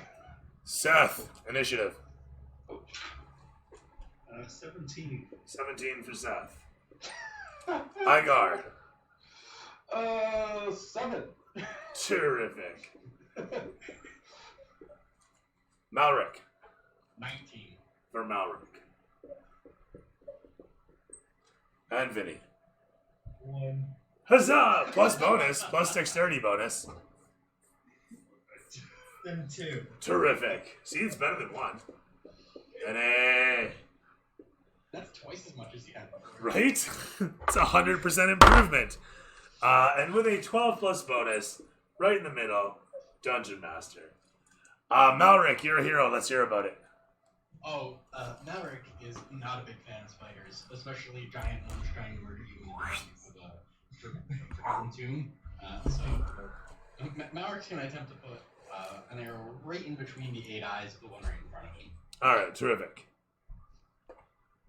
So on my attack, that's a... Hold on, I lost what my attack was. Oh, let's see. So 16 to hit. With a 16, you hit. Nice. Luckily, as a Dread Ambusher, on the first round of attacks, I can do effectively double damage. Huzzah. So 7 plus 7, 14 points of damage. 14, Jesus.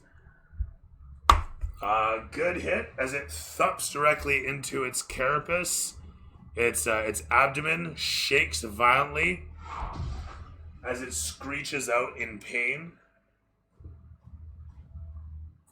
Its surprised form, sailing towards Seth as it is, suddenly spins about as the abdomen catches the arrow, and it violently shakes, causing it to skitter to a halt just aside, coming to a urge as such. Seth, it lands down adjacent to you as the other one is crawling in from the tunnel. What do you do? Nice. I'm going to shank this thing.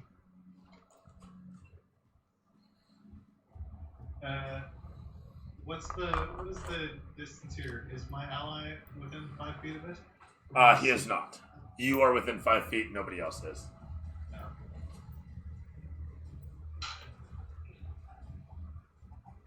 Uh, 13. With a 13, you miss by 1. As you take a wide swing towards it, where you expected to have landed, you find it narrowly missing its legs as it comes to a halt, just beyond your reach. I'm going to make my offhand attack. With my You take a quick step forward and try again, redoubling with a second sweep. As the blade comes just shy, its instincts carrying you away from your blade. As you seek to stab, it dodges capably. From there to the one in the background that comes hurtling towards and leaping over you, drops down upon your companion behind. Well, maybe I still have to make the roll. Cinema before pleasure, what can I say? Cinema's my pleasure, what can I say? Is 15 versus his AC. I'm going to assume... Actually, I don't know what to assume. Does that hit you? Malric, does 15 hit you? Yes, it does. Oh, fantastic. Wonderful. Terrific. In that case, throw me a con save. Poison again? Yes. And there's that D8. 21. 21 is good. So you're taking 5 piercing damage. And then, sweet mother of God. Half of is 4 points of poison damage. I also have resistance, so half of that is 2. That is halved. From 9. Okay, gotcha. From 9, round down. With that said, it jumps upon you, and begins attacking upon, causing a few lacerations upon your body that sting and burn. Your genealogy does most of the work, resisting as best it can. You push it off you. It's stubborn, like a bad date. The one in front of Seth leaps up with a nat 20. Oh, jeez. Because of course it does. So it's 2 and 6 plus 3 is 11 points of piercing damage, and I need a Constitution save. I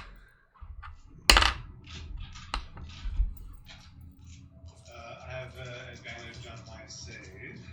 Terrific. Terrific. As the poison attempts to take hold within your bloodstream, you find your tensed muscles and adrenaline coursing causes it to nullify, if not get pushed right back out the same wound. Did you say it did 11 points of piercing damage? 11 points of piercing.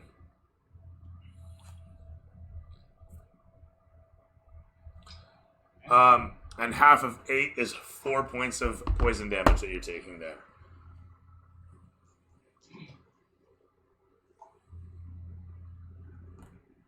Is that halved because I Major save. made my save? I'm also poison resistant. Oh, okay. In that case, it's divided twice, so 2 points. Yeah, I'm actually the same. So was I actually only taking 2 points? Oh, if you made your save, yeah. Come to think of it, Yeah. I got a 21 on the save. yeah, do so. All right. My bad. You mentioned that first off too. Where was I? So that was my 2 spiders, and that's my turn. It is over to Icar. Alright, You help one and I'll help the other. not used to doing this. I'll walk forward and angle it so that I hit the 2 spiders and not my friends. And I will cast Thunderwave. All right, sounds good. You rush over to the one side and unleash a blast of arcanic energy that erupts out in front of you. They make it both need 18, 12 constitution. They both make it.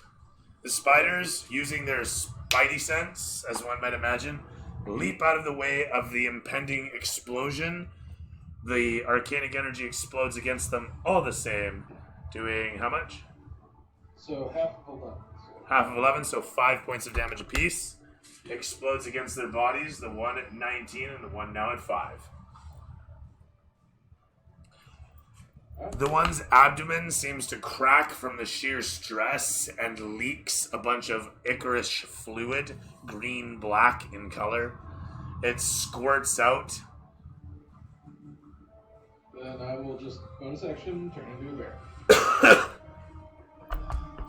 Slipping back into something more comfortable, fur explodes from all over yourself as your fangs protrude out and a snout replaces your nose. And And I the- would have moved right up next to him. You're running in. Camera sweeps over to Vinny. Yes. Vinny in the background. As the bear overtakes the frame, the camera sweeps around to show you squaring off from behind. I'll go help Seth over there, and I'll swing my great axe towards that spider. Okay. As you come rushing in around, the spider seems to instinctually know what's about to come and seems to tense, bringing its legs underneath itself in an attempt to dodge your impending strike. Yeah, striking it with a 15 to hit. Hits. That's 12 damage. 12 more. Yeah. And this one is the 19 one so far. That ends it.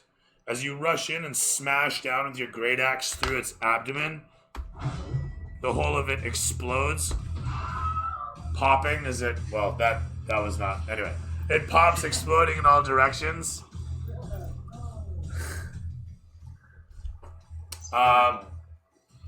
And from there.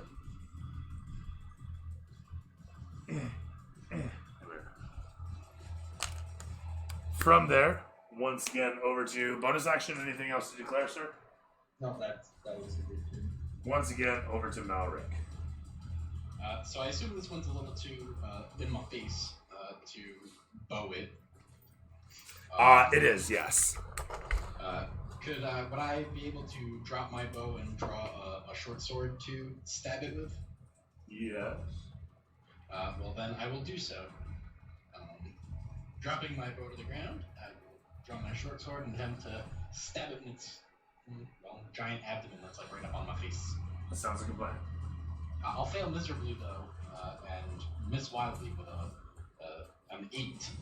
Struggling as hard as you can to bring out your short sword, you finally manage to undo it, unsheath it in your melee with the 8-legged thing.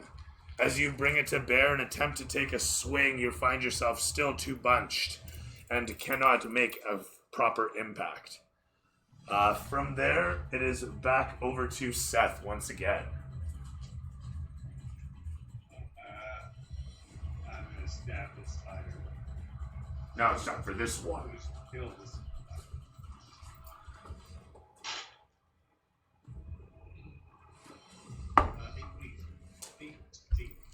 18? 18? Yes. It's dead. How's that? Yay! As you reach out and cleave into it, what are you swinging with?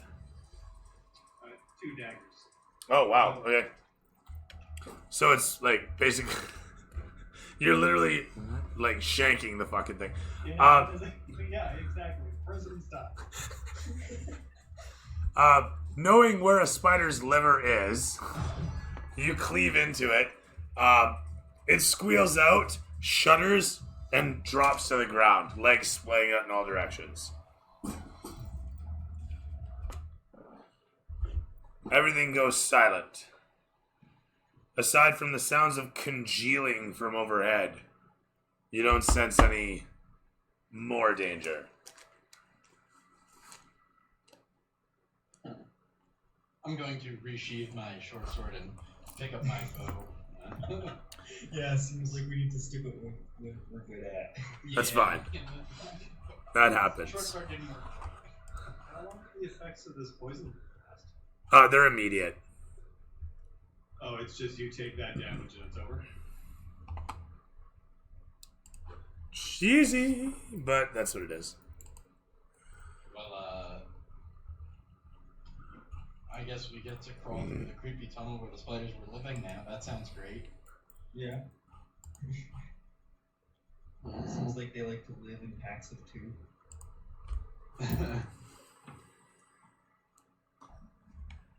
So Yeah, what's it already sounded like there were more up ahead.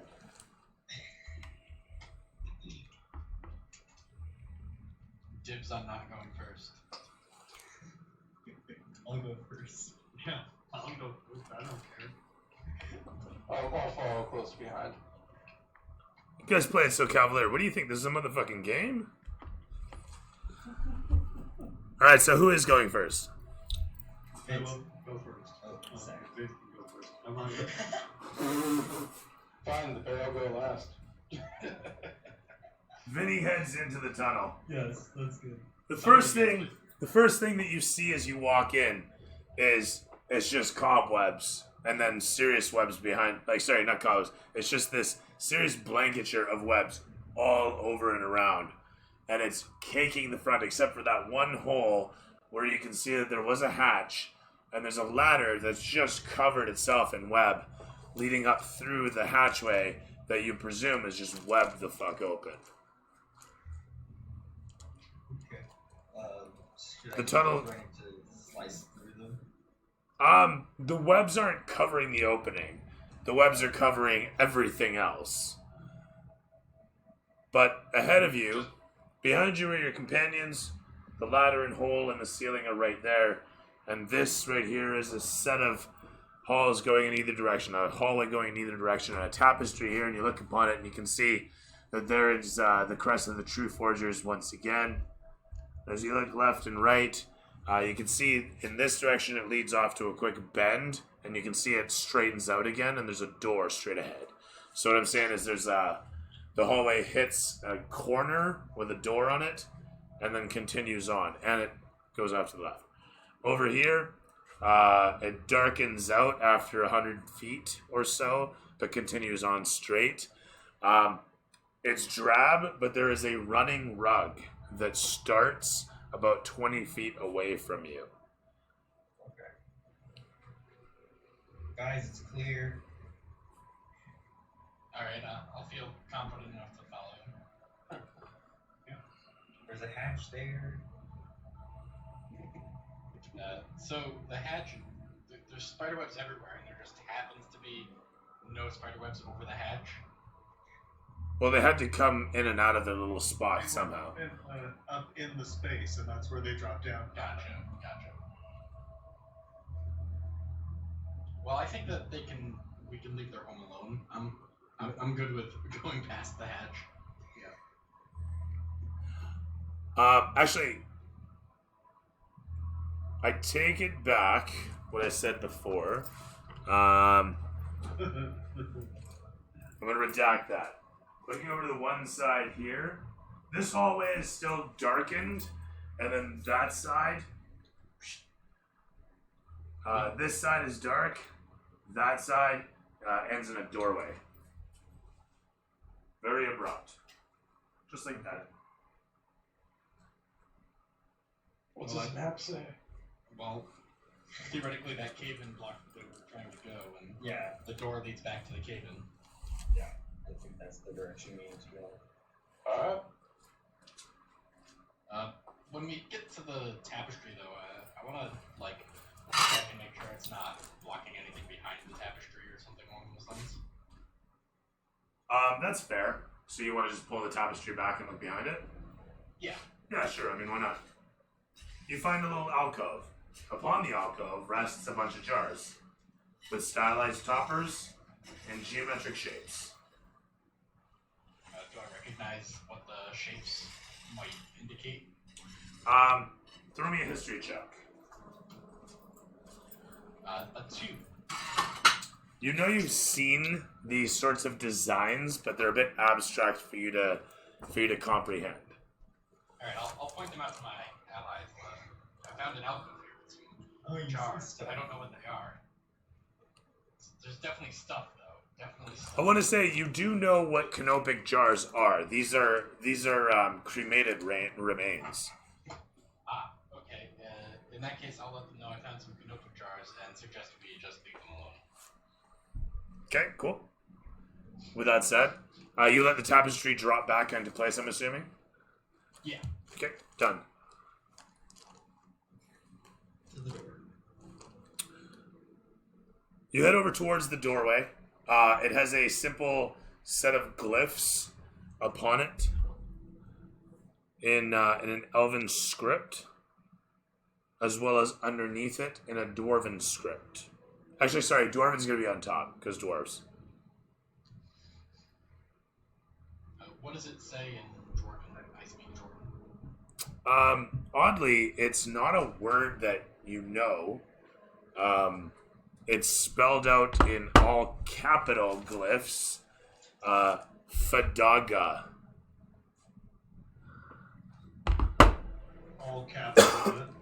All caps. Draw that for me. Some other time, draw that for me. Well, Fadaga doesn't mean anything to me. How about you guys? No.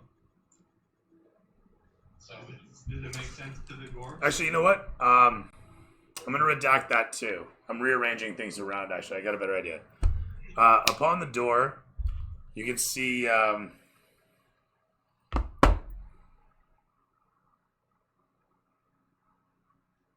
upon the door is nothing.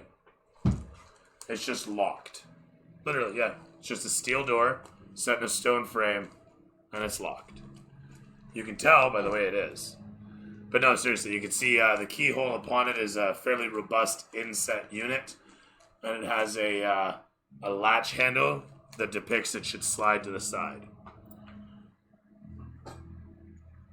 well, it seems like another time for us to try and open a lock. Yeah, did anyone bring the keys? I am the keys. I've got my own keys. Each of you pads your pad, but which one of you actually takes it out to do the task? You like it before. I'll give you the chance to do it again. Yeah, I'm always ready. So you have your like elaborate set of tools. I unravel like 5 tools that I made myself, and it looks like I made them in a cave. Well, to be fair, Tony Stark made the first Iron Man in the cave, so like, I was gonna I don't know say. what that means. Tony Stark, the locksmith here. All right, make it hot. Let's hear a 20 clatter.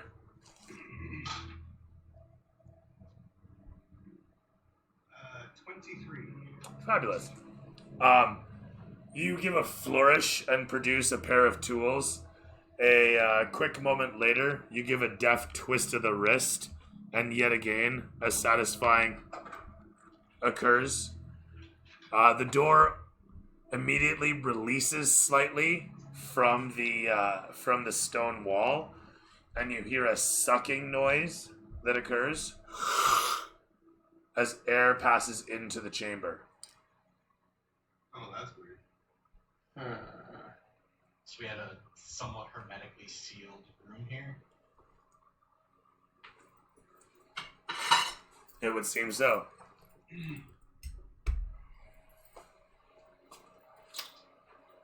Well, it's open, but suddenly I feel like this is the wrong way. Well, it's also possible that some of the air was forced out by the cave-in. And there could be another door. I'll poke my head in. You do so. Do I see and or smell anything? What you smell is fresh papyrus. As you stand in front of the door, you can sense the, as I said, fresh smell of paper, thick in the air. It's dry, very dry, in fact, so much so that as you take a deep breath, your already parched throat gives you force to cough. And as you peer off towards the left, you can see shelves lining the wall. Let's get this all furnished up here. One of those, I must have one of those.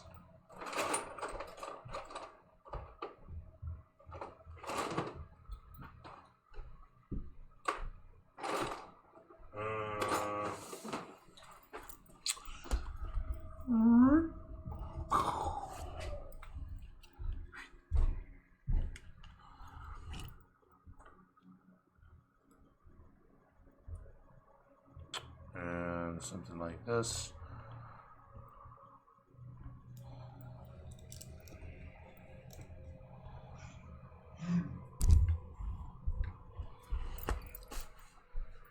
Shelves off to the one side, a crystalline chandelier, clearly providing illumination from the chamber beyond. As you find yourself peering in, bring everybody over.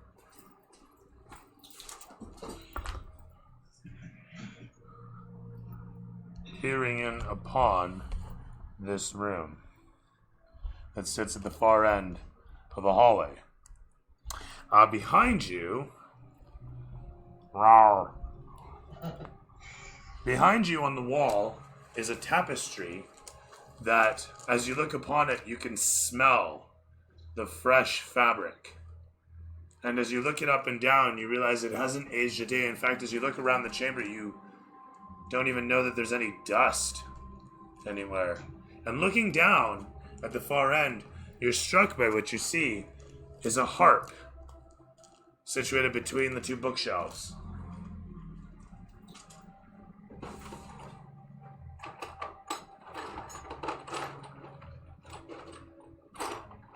What do you guys do? Does it strike us as odd that the chandelier is still providing light? No, all of the chandeliers in this place have been the same sort of design, crystalline, magically imbued. Does it seem more odd that everything in here is perfectly preserved? Yes. Okay, did the door shut when we came in? No. Okay. Should we leave something to block the door from closing again? It seems like this place stayed pretty sealed for a while. Yeah, let's break the door. Okay, so you toss a dagger into the... Or what do you do? I use my daggers for fighting, but same idea. No, fair enough. So that'll act as the harp. You'll have to use your imagination. I'm sorry about that. That's fine. With that said, You hammer a python down against the door. It feels well and secure. As the clank, clank, clank takes effect. The rest of you, sorry, what do you do? I said I guess it's time to peek around the corner. Alright. You venture in.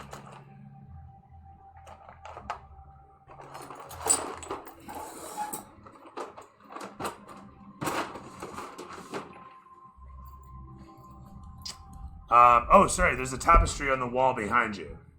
Upon it is a dwarven crest with several sigils running its encirclement. The crest is a stylization of a dwarven musical note, and it is wreathed by what you can see to be small etchings of all the names of the members of the Morden Salmon. And in the ring circling the crest, it says in Dwarven, "Music is the release of my soul."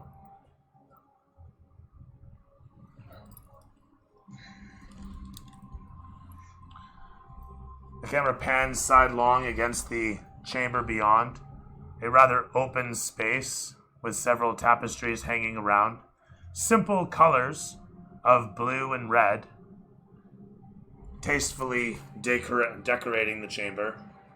You can see another door on the far side, etched and not in plain view. In other words, it's made to be hidden, but not from this side.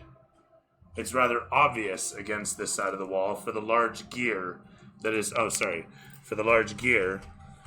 situated on the ground. Jesus. Right there.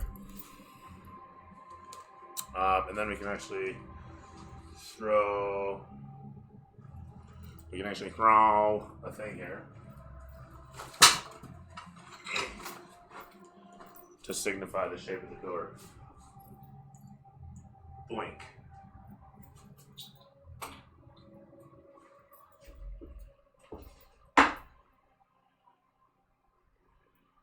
So with that said, gentlemen, what do you do?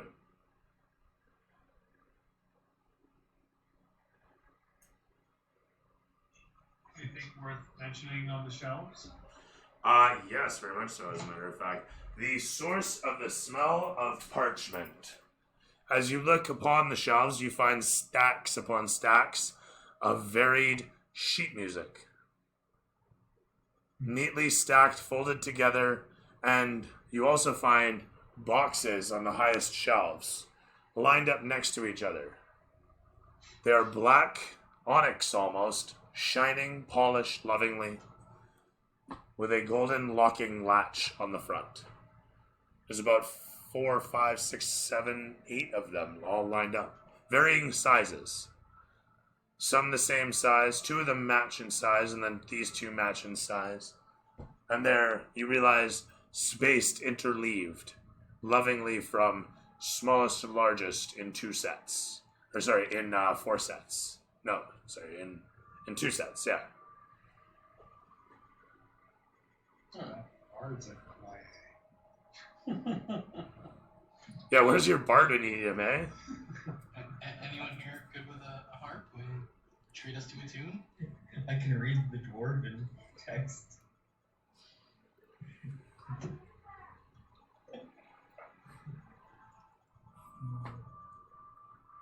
Listening to music in my life, I could give it a try. Is there something you want me to roll? Performance.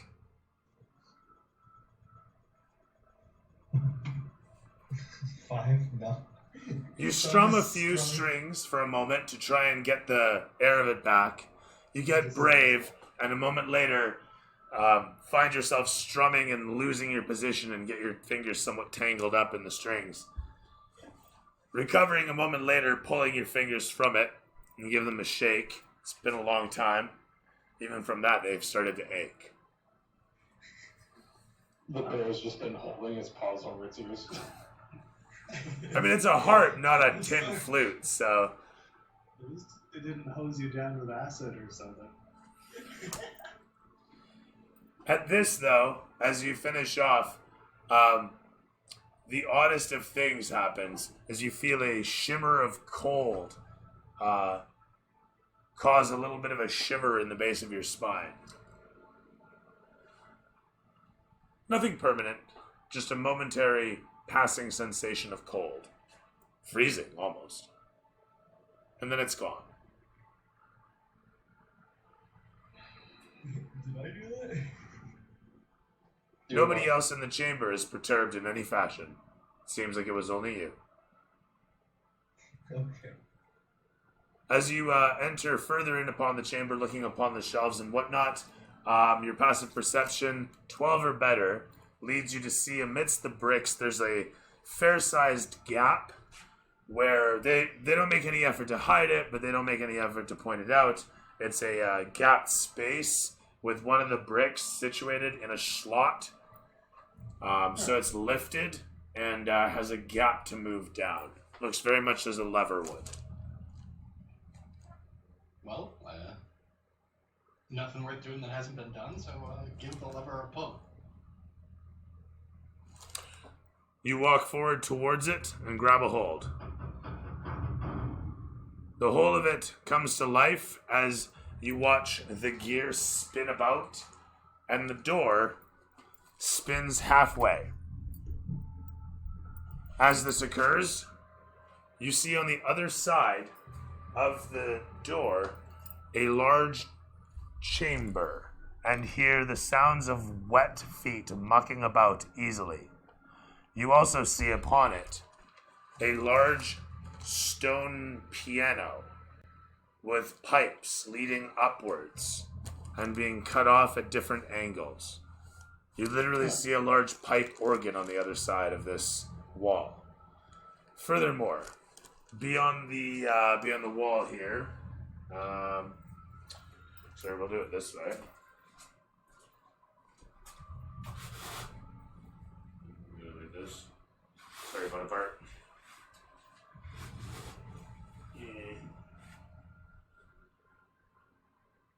Yeah, so we're just gonna move this back down a ways. There's only the two set pieces here. I'm losing some bookshelves on the way, but that's okay.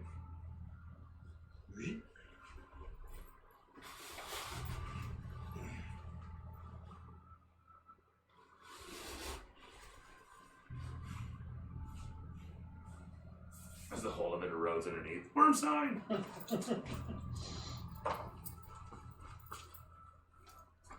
That was small, no I don't. Actually, you know what I do have though?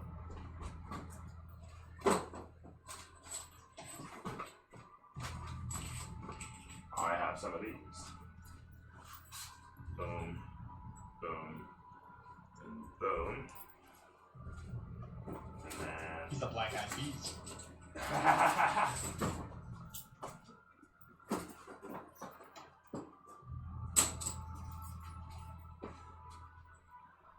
Alright, so something like that.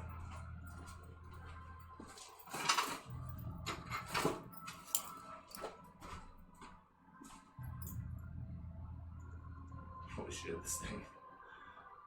Okay.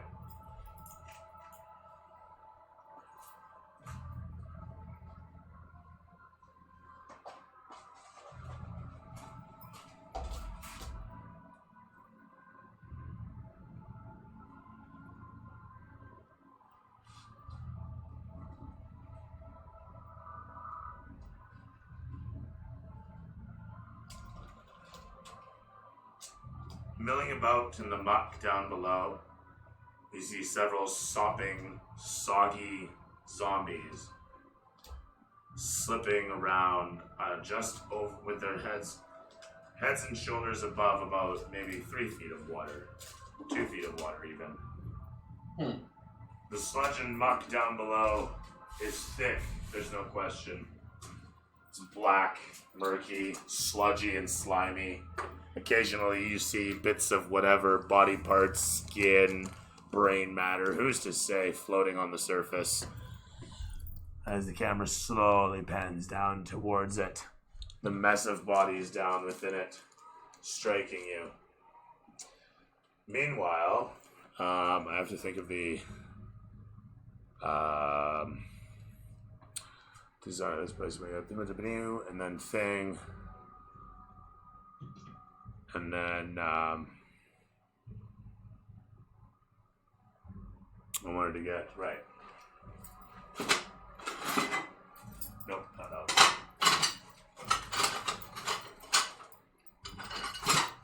There it is. That looks like a lot of zombies. Yeah, I'm not keen on trying to fight like 30 zombies. But then again, maybe they can't get up here. It's easy to overhead. Yeah. Farms me Try to find great. out.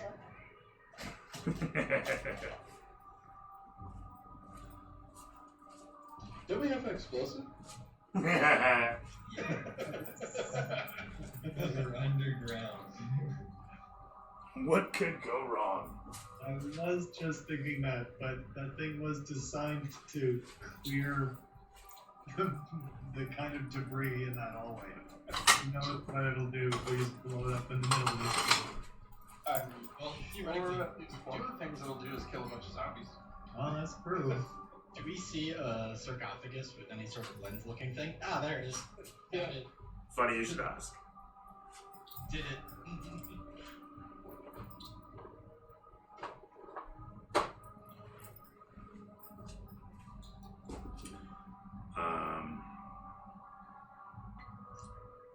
Table on either side. Fuck the tables. We'll leave things bleak. Alright. So, from where you're situated on the other side, with a massive pit in the center, oh, that's what that was. Shit, I put away the piano.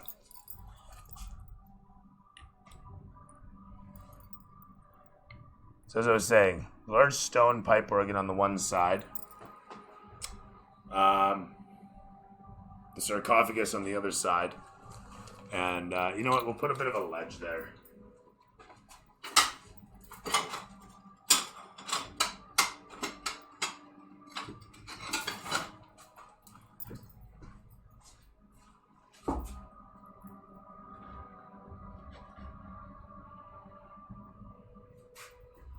There you go. A little bit of a balcony situated on the other side. It's ugly, but serviceable. And of course, they set up grand double doors that you would normally enter into this chamber from. And, whoops. Last but certainly not least,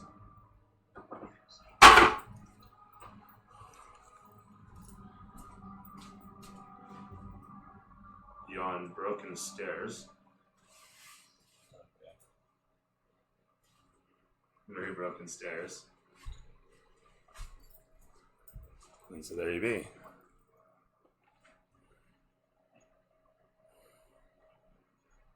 So is there a way to get from the elevation we are to that platform looking at the camera to the left where the double doors are that we would have come in without going down the pit?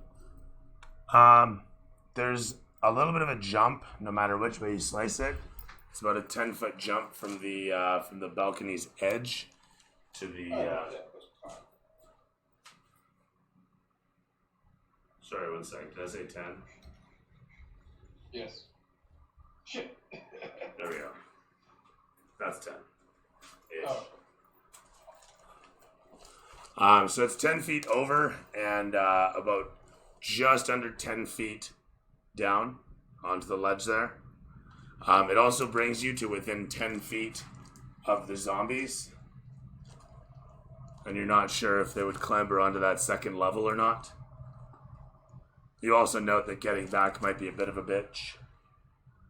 These are all things that run through your head because you're a barbarian and you're a wise barbarian. Not smart barbarian, but you've been around. You've seen things, man. You've been places. Anyway, so point being, you leap down? I look to the rest of the group and see what they're doing, if they're preparing to try and fight these things, or if they remember the basic outlines of the plan that I had or not. Considering that was a while. You can do it. I'm pulling up my climber's kit. I can cover you from the stairs here.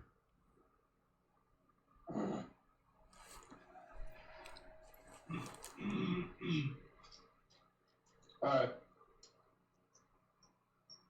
Yeah, like right down into it is not. Oh yeah, I'm not going down into it.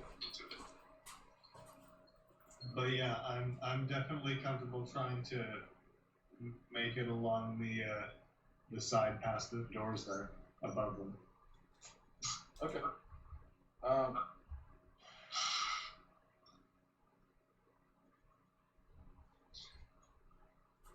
trying to think. None of what I'm trying to convey could be conveyed because I'm a fucking bear.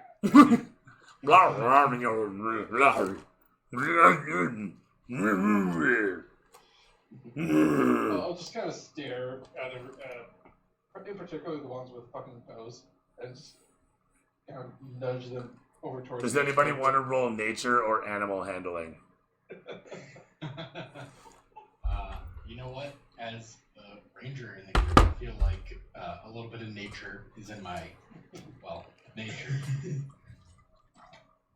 So I rolled a 2, so that's a 3. I rolled a 3 on my nature check.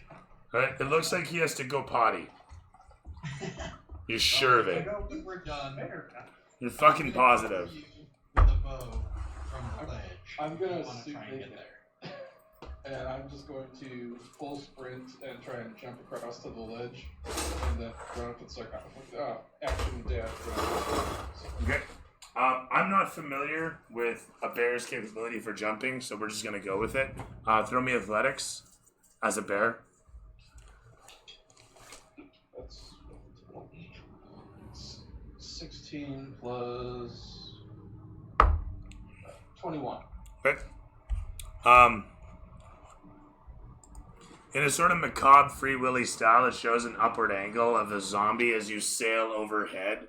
It kind of looks up towards you as you pass by, landing on the other side without too much issue. Big ball of fat muscle and fur that you are, you tumble to a halt on the other side. This is the little fella right here. With dash, I've got 80 feet of movement. Okay, and where are you trundling to then, O Bear? All the way up to the sarcophagus. I'm going all the way. Throw me another athletics check. I am on That's, the ledge of the room, keeping watch with my bow. So 24. In 24, you grab a hold of and clamber up onto the ledge here.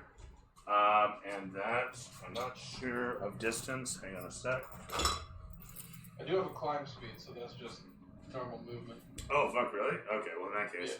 That is literally going to be 80 feet, including the verticals. As you come to, well, adjacency to the sarcophagus, you look upon it and you see an etching of a dude who's holding this this lens over his third eye spot, if you will. So he's doing this, and then he's got his hand across his chest as such, and he's got a harp across there. And in the background, you can see trumpets sticking up, and there seems to be like an abstract scroll of piano keys that surrounds him, and this is all just etched into the surface. But then at his feet, you can see like coils of parchment that are encircling it. I'll drop the wild shape, and that'll be it for. I don't know if we're going by turn or just out of initiative, that sort of thing. You know, whatever. You took your turn, Oh, so yeah. Oh. now whomever else. I would like to parkour my way over there as best I can, although I cannot travel 80 feet. That's fair. Throw me athletics. I'm using acrobatics. To be clear, I'm using acrobatics. Tell me about this. What's your roll then? And I'm only allowing this because it's more of a drop than it is a leap.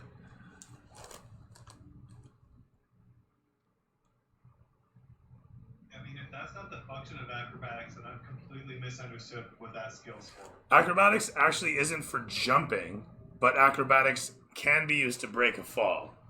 So that's literally the mechanic I'm using here.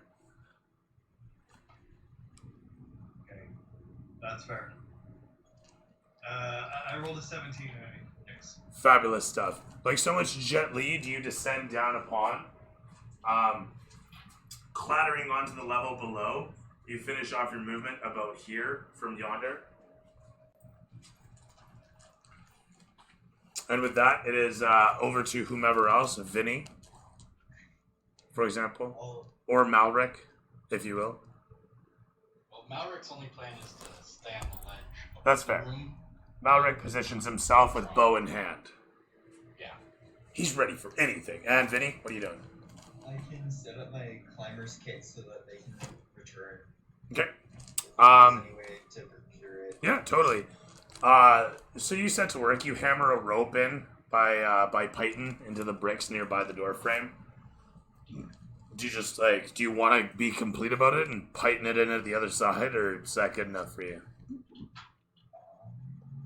Yeah, let's do both sides. Okay.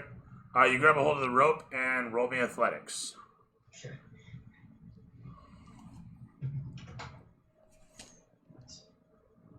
$14. Okay. You easily land the clatter down below. Your armor is heavy, but you manage to stay standing, turn about, and finish the job. Hammering another Python into the ground and putting the rope through it, you've secured a little climbing line to go between point A and B. As the camera swings back upon the Goliath situated next to the sarcophagus, you see your companions making their way past the double doors behind you. Okay. I will reach down and try and just grab the lens. You find it easily comes out of a slotted holster that is his hands' fingers cupping it. Awesome. The moment you grab a hold of it, a sudden blue glow emanates from around the sarcophagus. A hissing noise like the sound of releasing gas emanates from the stone coffin. As the whole of the area dims and you feel another thrust of another thrust of cold wash through the area, this time upon you. And with that, it's going to be...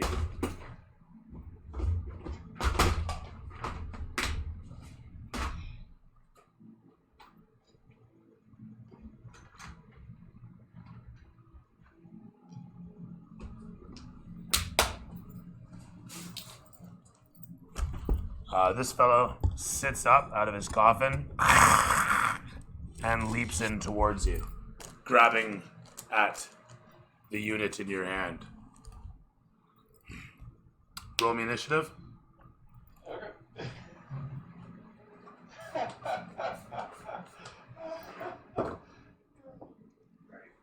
Yay.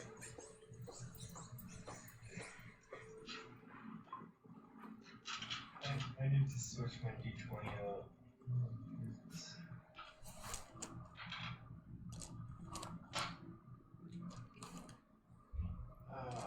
So, Seth?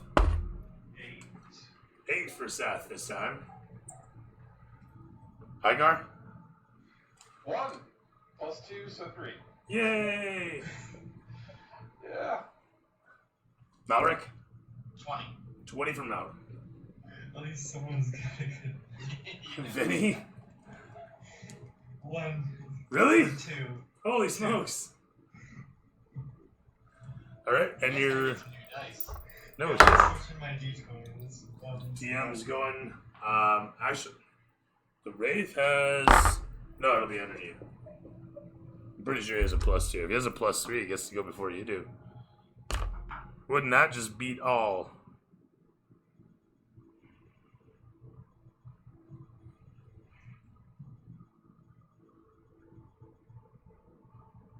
Oh, it's a +3. He goes first. Yay. He was good for me. He got that sweet 21 off. Right? Alright, so with that said, springing to life, the ethereal specter springs forth with a as he sails towards you, you manage to dodge out of the way of a wild swipe of its hand. The ethereal claws sailing past you, causing a ripple of cold to pass by your face. The camera sweeps to Malric in the back. Hang on 1 sec, just want to double check. Yeah, that's me.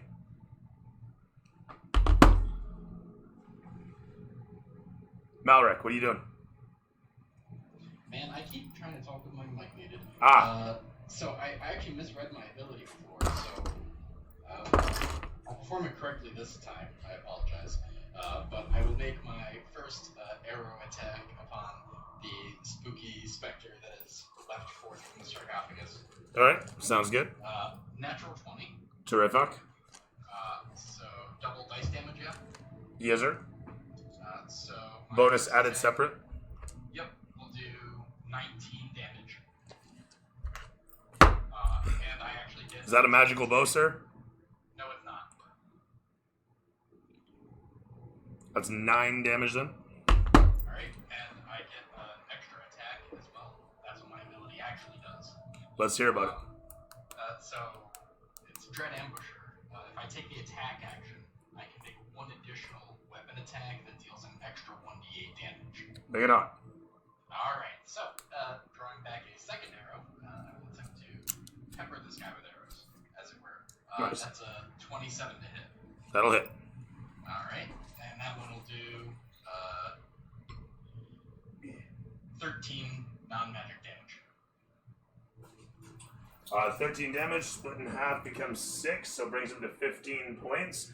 He ripples as the second arrow flies through him, one after the next in rapid succession, pummeling the spectral corpus, if one could call it that. He ripples against the strikes as they pass through his body, hissing angrily and wildly as his cowled face looks over towards you. You can see plain upon his face the anger and malice he wishes towards you. As his glowing face pans back towards Seth in the background, what do you do? Oh man. Not here really equipped to fight a ghost. Well, you all have magical gear, right? I do have a magical dagger, and I'll advance to get into melee range. Oh, sorry, I did miss that step. Malric, you have a magical sword or axe. 1+1 sword or axe, your choice. Okay. Yeah. It can be a hand axe or a great axe. It cannot be a battle axe. Alright, can one of my short swords be a +1 short sword? Yeah, that's fine. Alright. That's totally cool. As we were, sorry. Seth, you were gonna? My movement is 25 feet. Okay. So that's gonna get you. Throw me athletics. I'm gonna be really, really generous.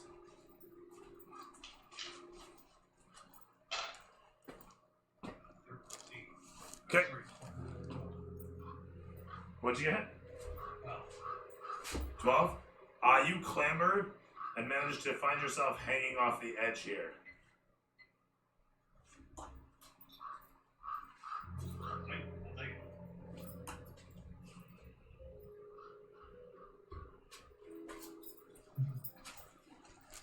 Yeah, that's a terrible camera angle. Nope, we don't want to do that. As Seth rushes across the edge, leaping up against the wall and clambering upwards, camera comes in upon Igar once again. I'll, seeing that it's fixated on the lens that I just took from his tube, I'll kind of hold it up and in Dwarvish say, "You want this? You want this? Come here." Bear, so it becomes part of me and take off. Holy shit. goading him as you do. Do you remember the ghost librarian and the way she flares up in the first Ghostbusters? This guy does that. Roar! Bonus action, wild shape, turn into a bear. So since it's something I'm holding, it becomes and then action disengage and run away. All right, fair enough. Oddly enough, it does become a part of you. It actually becomes a monocle on your. No, I'm kidding. That'd be hilarious though. Bear with a monocle. I just wanted the visual, but Just get absorbed. Yeah. no, for sure. So you turn yourself into a bear. Yep. A bear, and you rush off here. Are you leaving? Disengage and run 40 feet. All right, terrific. Throw me athletics again. Alright. Is 13. Okay. As you rumble, not so gently, down onto the bridge, the old stone cracks slightly under your weight. As you rush across it in your massive, heavy bear form, I need a dex check as the bridge begins to crumble slightly. So 12 or better, nothing too extreme. That's a 2. Sweet. I was hoping for that. You're gonna make some friends. You stumble and roll unceremoniously, gathering no moss, into the pit. With a kersplash, you land in the muck and the goop. And as you flounder about a moment, you feel bits of stuff sticking to you, bumping against you. And you can hear the moaning of so many freshly awakened zombies through the water, rippling tinny against your ears. And the camera pans over to Vince. How you doing? Alright. Seeing that happen, I would probably jump down and protect him. Looking down towards what's So I'm happened. gonna go down in there. You're gonna jump in there? You're gonna jump into the box? Yeah, fighting off any zombies that come near. The camera pans against your steely eyes as there's like a montage of anime graphics saying, Iron Guard honor or something. I don't know. You jump down into the muck. Splashing as you do, the muck rises up to your waist just above it, where you stand on the slope of it. Throw me a dex check to not slip in the muck underneath. A dex save or Dex save, yeah. It's 12 or better. Nothing fancy. Yeah.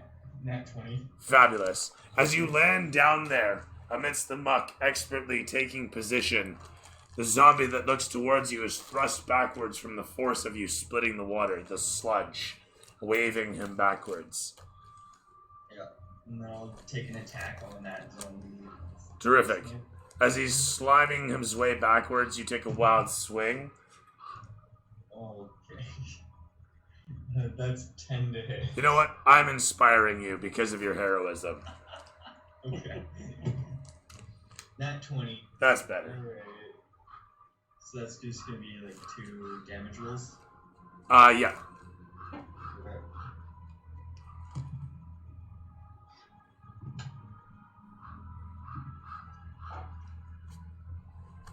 Okay, so 12,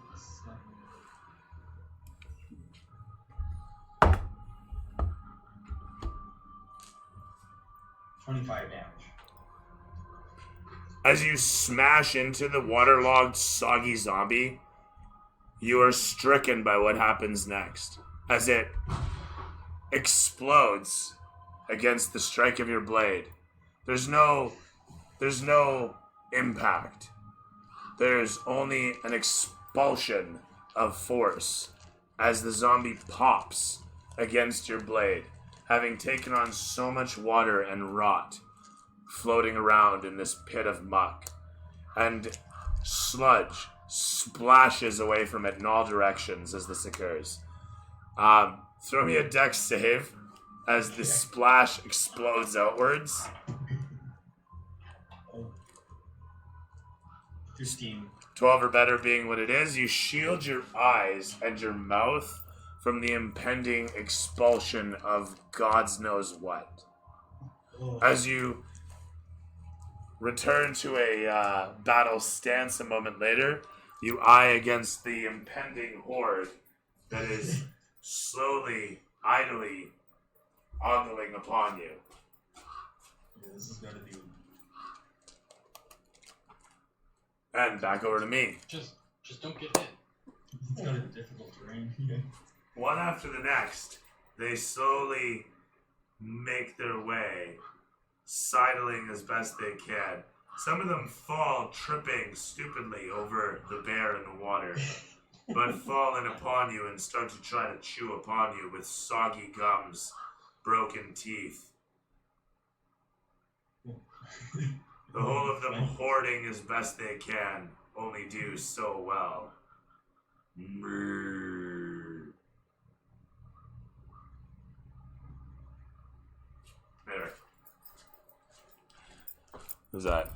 1, 2, 3, 4, 5, 6. Really, I can hit you guys. Oh wow, I didn't even know my chat's We'll tell up. everybody, guys, don't worry. I'll remember all of them. You have a ranged weapon. 1 hit. 1 hit. For 5 piercing damage upon the bear, and I need a Constitution check. Okay. It's 11. An 11, terrific. You take 1 point of necrosis. That is poison. Okay. As it chomps into your fur, right above your tail, you fear that may actually leave a mark. And from there, it is over to those on my duties. Malric, once again. Well, with all these spooky guys, the shade is still up above, right? He's just out of frame a little bit. Yes, it is.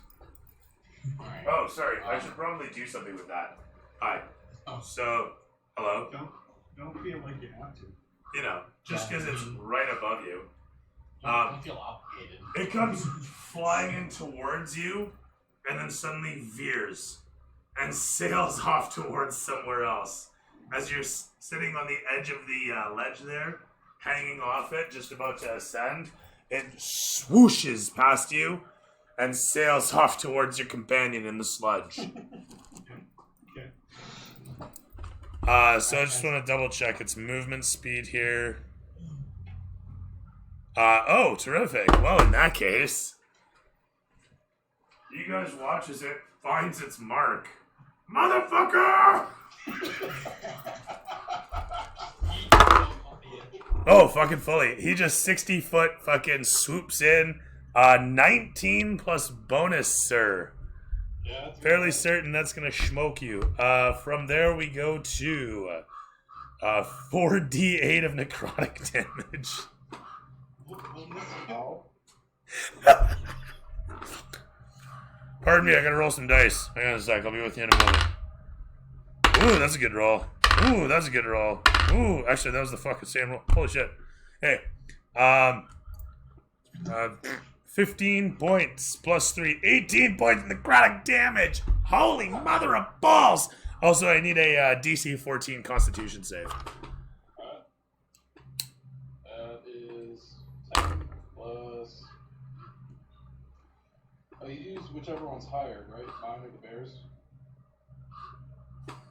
For the saving throws? I think you I'm pretty sure you replace all stats with the bears. If it's the bears, that is a 13. If it's mine, that's a 15. Well, unless you want to pause game to look up a rule. I'll- I just do a one. You use the bear's stats, but your proficiency bonus still. Okay, so yeah, that's 15.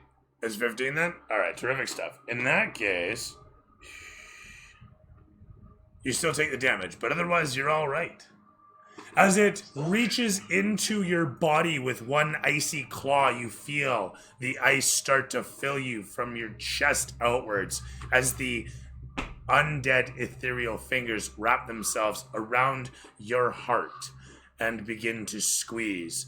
The hissing face audible here under the sludge as it glows and illuminates the water, if you could call it that. From there, the camera pans over to Malric once again. So, guys, I have a kind of a crazy idea that I'm gonna try, and I hope that it doesn't lead to unnecessary deaths.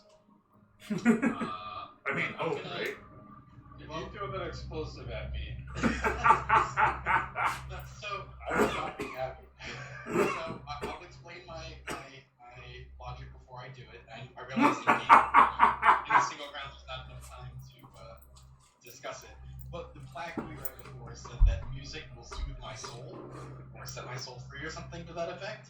So it's possible that music will help us deal with the giant lich scary monster. So rather than fire non-magical arrows at it, potentially uselessly, I'm going to try and play the harp and see if that helps to dispel the evil spirit. So what are you gonna... Turn to the room behind me Yeah. and attempt to play the harp. Throw me performance. 18. Shut the front door. All right. Yeah, flat out 18 because I'm +0. I need it. So whatever you roll, that's it. You rush in upon the harp and quick as a wink, begin to strum away.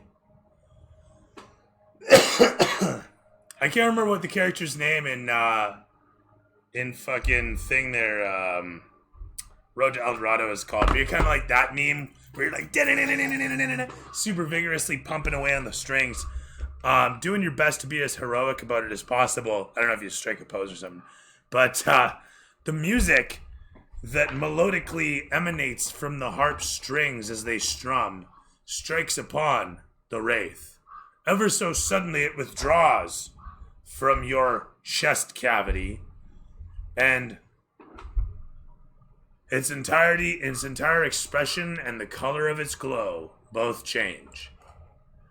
As it shifts its position ever so slightly, the camera pans away from Malric to Seth.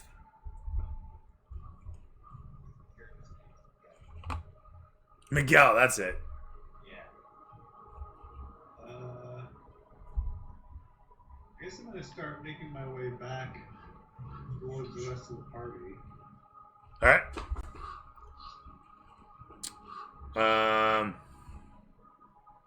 You got 25 feet there? Yeah. Okay, sounds good. You leap down off the wall and make your way back. Reaching the rope here, you actually stand directly over top the mess down below as the camera sweeps in overhead to show you. Situated at the sludge's edge, the broken ground barely visible as the horde mills in. That's a bad scene down there. Can I mainly range from up top here?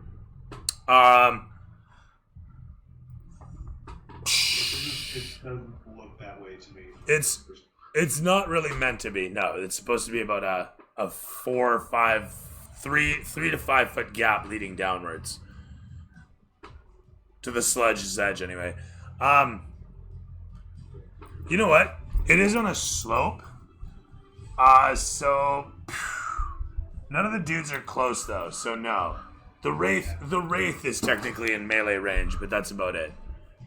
You said his glow changed when the music started. Yeah, you can't see the sudden docile nature. You can't see that he's withdrawn the hand from the chest cavity, but you can absolutely see that he's gone from a blue to a white wraithy glow. Yeah, the music clearly had an effect, and we saw the inscription earlier. So I guess I'll swap to my short bow and arrow one of the zombies. Okay, sounds good.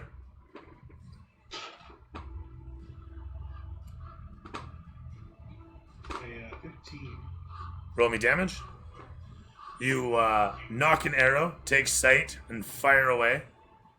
This is a short bow? This is a short bow. Oops. 5 points of damage. 5. Terrific stuff. The zombie explodes as you pop it like a fresh sack of giblets. A balloon full of blood. It it blows outwards in all directions with sludge splashing around. And sorry, Vince, can you make me a dex check to save against the splashing sludge once again? 19. Terrific stuff. You shield yourself from it as it explodes against you. From there, the camera sweeps to show Igar in the water down below. Actually, it really doesn't go anywhere. It just stays where it is. I'm gonna try and get the fuck out of there. Action, disengage, and just try and climb straight up to the exit. Throw me athletics. I do have a climb speed. Yeah. Oh, yeah, that's right, too. Sorry, I forgot. You do so. As you stand up, disengaging from the group and clambering up onto the side. The wraith down below. You pass through the wraith, I should say. Yeah, I'll just try and get back up to the door. Okay. And in this case, I am going to need an athletics as you leap the gap. Can he just climb the roof? As a fucking bear? Probably cut it with his claws if he tried. Yeah. Do you want me to try and climb the rope? I don't care. I'm already safe. The rope breaks out of obligation from you staring at it too hard. Alright, so what was your athletics roll? 22. Terrific stuff. With a fat trundle of your hind paws, you leap up onto the ledge there and make your way past your compatriot. Your compatriot, and then the whole place falls apart because why the fuck not? So what I've learned is we can't roll attack rolls for shit, but we can roll skill checks like monsters. You take what you can get. With that all done and said, what do we got is Vinny down in the pit. Alright, so I think I need to make a roll to get out of there now. That would be an athletics check, sir. Yeah. I'm assuming you're disengaging as well. Yeah, disengaging athletics of a 21. With a 21, you are going to expertly clamber your ass out of the sludgy pit. As you land up top, you stink. You see bits of skin stuck in your armor's crevices. Alright, and I make my way to the rope. Terrific. You do so. You can throw athletics at advantage to ascend upon the rope. Okay. Or you can just try to jump it with an athletics check. No, I'm gonna use it. It's 10 or better with the rope. I got 10. Exhausted from the absolute stench that you're forced to endure, you slowly make your way up, clambering heavily, the bear milling out of your way as you make your way past with a grim look on your dour face. The camera pans back to show Seth there, as I'm assuming you're in athletics your ass up. Yes, absolutely. Are you taking the rope or are you jumping?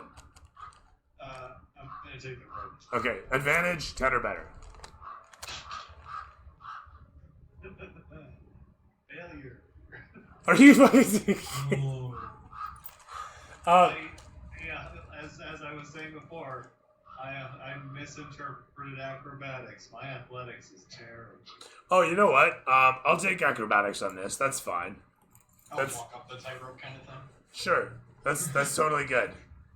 I completely thought acrobatics would include jumping, and in reading athletics, I see that is not the case. No, it's athletics is for hanging, I guess, for strength feats as such. But no, dexterity will be fine for walking the tightrope or clambering across a monkey style. You don't even have to re-roll; just apply the new bonus, really. But I still fail. Oh fuck her! That's amazing. All right, terrific stuff. Except this time, In my wheelhouse that I failed at. you failed with skill this time. That's really the thing. So you guys, having made your way in, everybody's prepared to, leave. You've got the treasure. The bear looks at the shit-covered Vinny. Vinny looks at Malric, who's situated on the balcony as you, slowly let your arrow in, and you're like, okay, job well done, and you hear a splash. And you look over the edge, and you guys, as the fucking sludge just seeps in all around, and the only thought really is, really, this happened? As you situate yourself there in the pit, though, I want to say technically you still have 10 feet of movement. No, you have 5 feet of movement.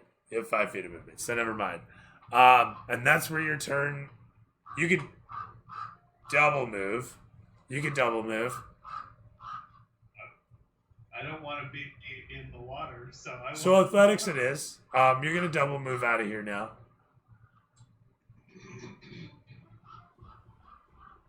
Sorry, athletics. Can I acrobatics? It's athletics to clamber out of here, unfortunately. Okay, very good. That's a 19. Terrific stuff. Expertly, you make your way out, and a short montage later, join your companions up on top of the ledge.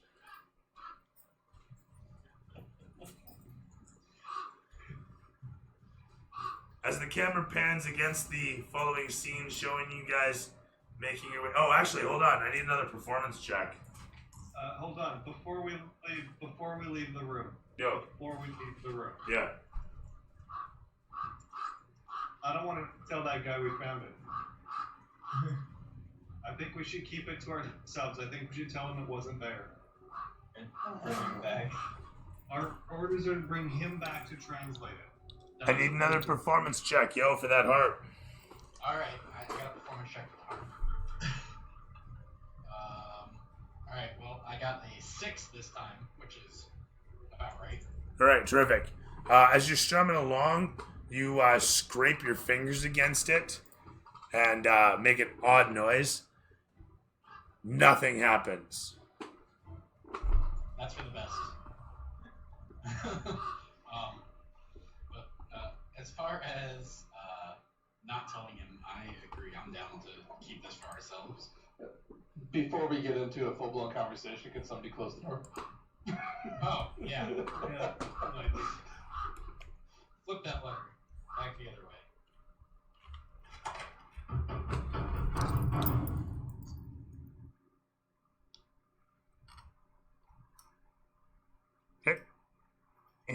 Fucking harp. Shittiest harp ever, I tell you. Fucking Walmart harp. It Anyway. did what it needed to do. It served its purpose. I'm basically a Walmart bar, so. So that all said, you guys have a brief discussion about things. I'm very okay with not telling him we found it. He told us he didn't need it to translate the firelight. Yeah, we'll tell him we couldn't get past the wraith. Well, yeah, I mean, it's fine. Yeah, we're chased off by an angry spirit. It's not worth it. Our mission is him. If I may, there was a cave-in. Yeah, sure. I mean, I just work here, but you guys make up your own story, but There just were, wanted to offer that up. we could really roll it all together. There were angry monsters, there were cave-ins, there's really a lot going down here, and it's not safe for us to That's fine. try it. There's a short montage of you guys making your way back. Eventually, you ascend the stairs and find yourself confronting Kudlak and Koha, Dagon Koha, situated around the table. They've got several books out that they're poring over. And as they look upon you coming back, the first thing Kudlak remarks is, "My God, it looks like you've been through hell." "I thought you said this was simply a jaunt down the hall," he says directly back to Dagon, who, surprised look in his eyes, gets up off the bench and says, Where did you go? What did you face? It stinks over there. I must apologize. I haven't been down there in quite some time. We've Was had it- some giant arachnids of various types. It was miserable. Yes, there were arachnids down the left hall, once upon a time, in a tunnel way. I do recall. Yes, we were forced that way before we turned back by a terrible cave-in. A cave-in. He looks down for a moment, and you can see him muttering to himself. He looks up. There was a tremor some time ago. So, you didn't make it then. You couldn't get there. Unfortunate, you know. Well, it would have made the task easier. But if they want to shower me with wealth for a bit of a task, I'll stay, I suppose, however long it takes. He kind of his eyes darting back and forth as he thinks about it. And there's something he wants to say, but he doesn't say it. And then he looks at Kudlak, and with a momentary smile that disappears immediately, he says, I suppose I should pack. And he gets to doing so. He straps a few books together. You see him produce a hand cart from under a leather tarp. And he brings it over, stacks the books upon it, puts a sack in beside them, and then another sack on top of that. You watch as he fills those sacks with various bits of food that he has stored around. After a brief moment, he's prepared, and wheeling the single-handed handcart behind himself, he looks back towards the place and then says to you, are you ready? I don't think so. I think we should rest before we head out. Beat up. He gives a nod at this and he says, feel free to use the bath if you wish. Oh, yes, please. As he parks the handcart by the door, he goes and sits down at the bench and looks over towards Kudlak and then the lot of you, and then just looks around the chamber as the camera pans back and fades to black.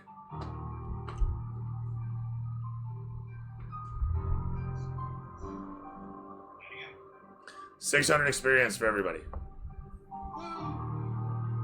How do I do experience on D&D Beyond? I've never done non-milestone. So if you click on your name, tab should show up manage experience, So it does. Thank you. and there's a type XP value. Add 600. Jeff, what'd you like? What'd you hate? What was your favorite part? And what did you like the least? I have no criticisms. That was a solid session.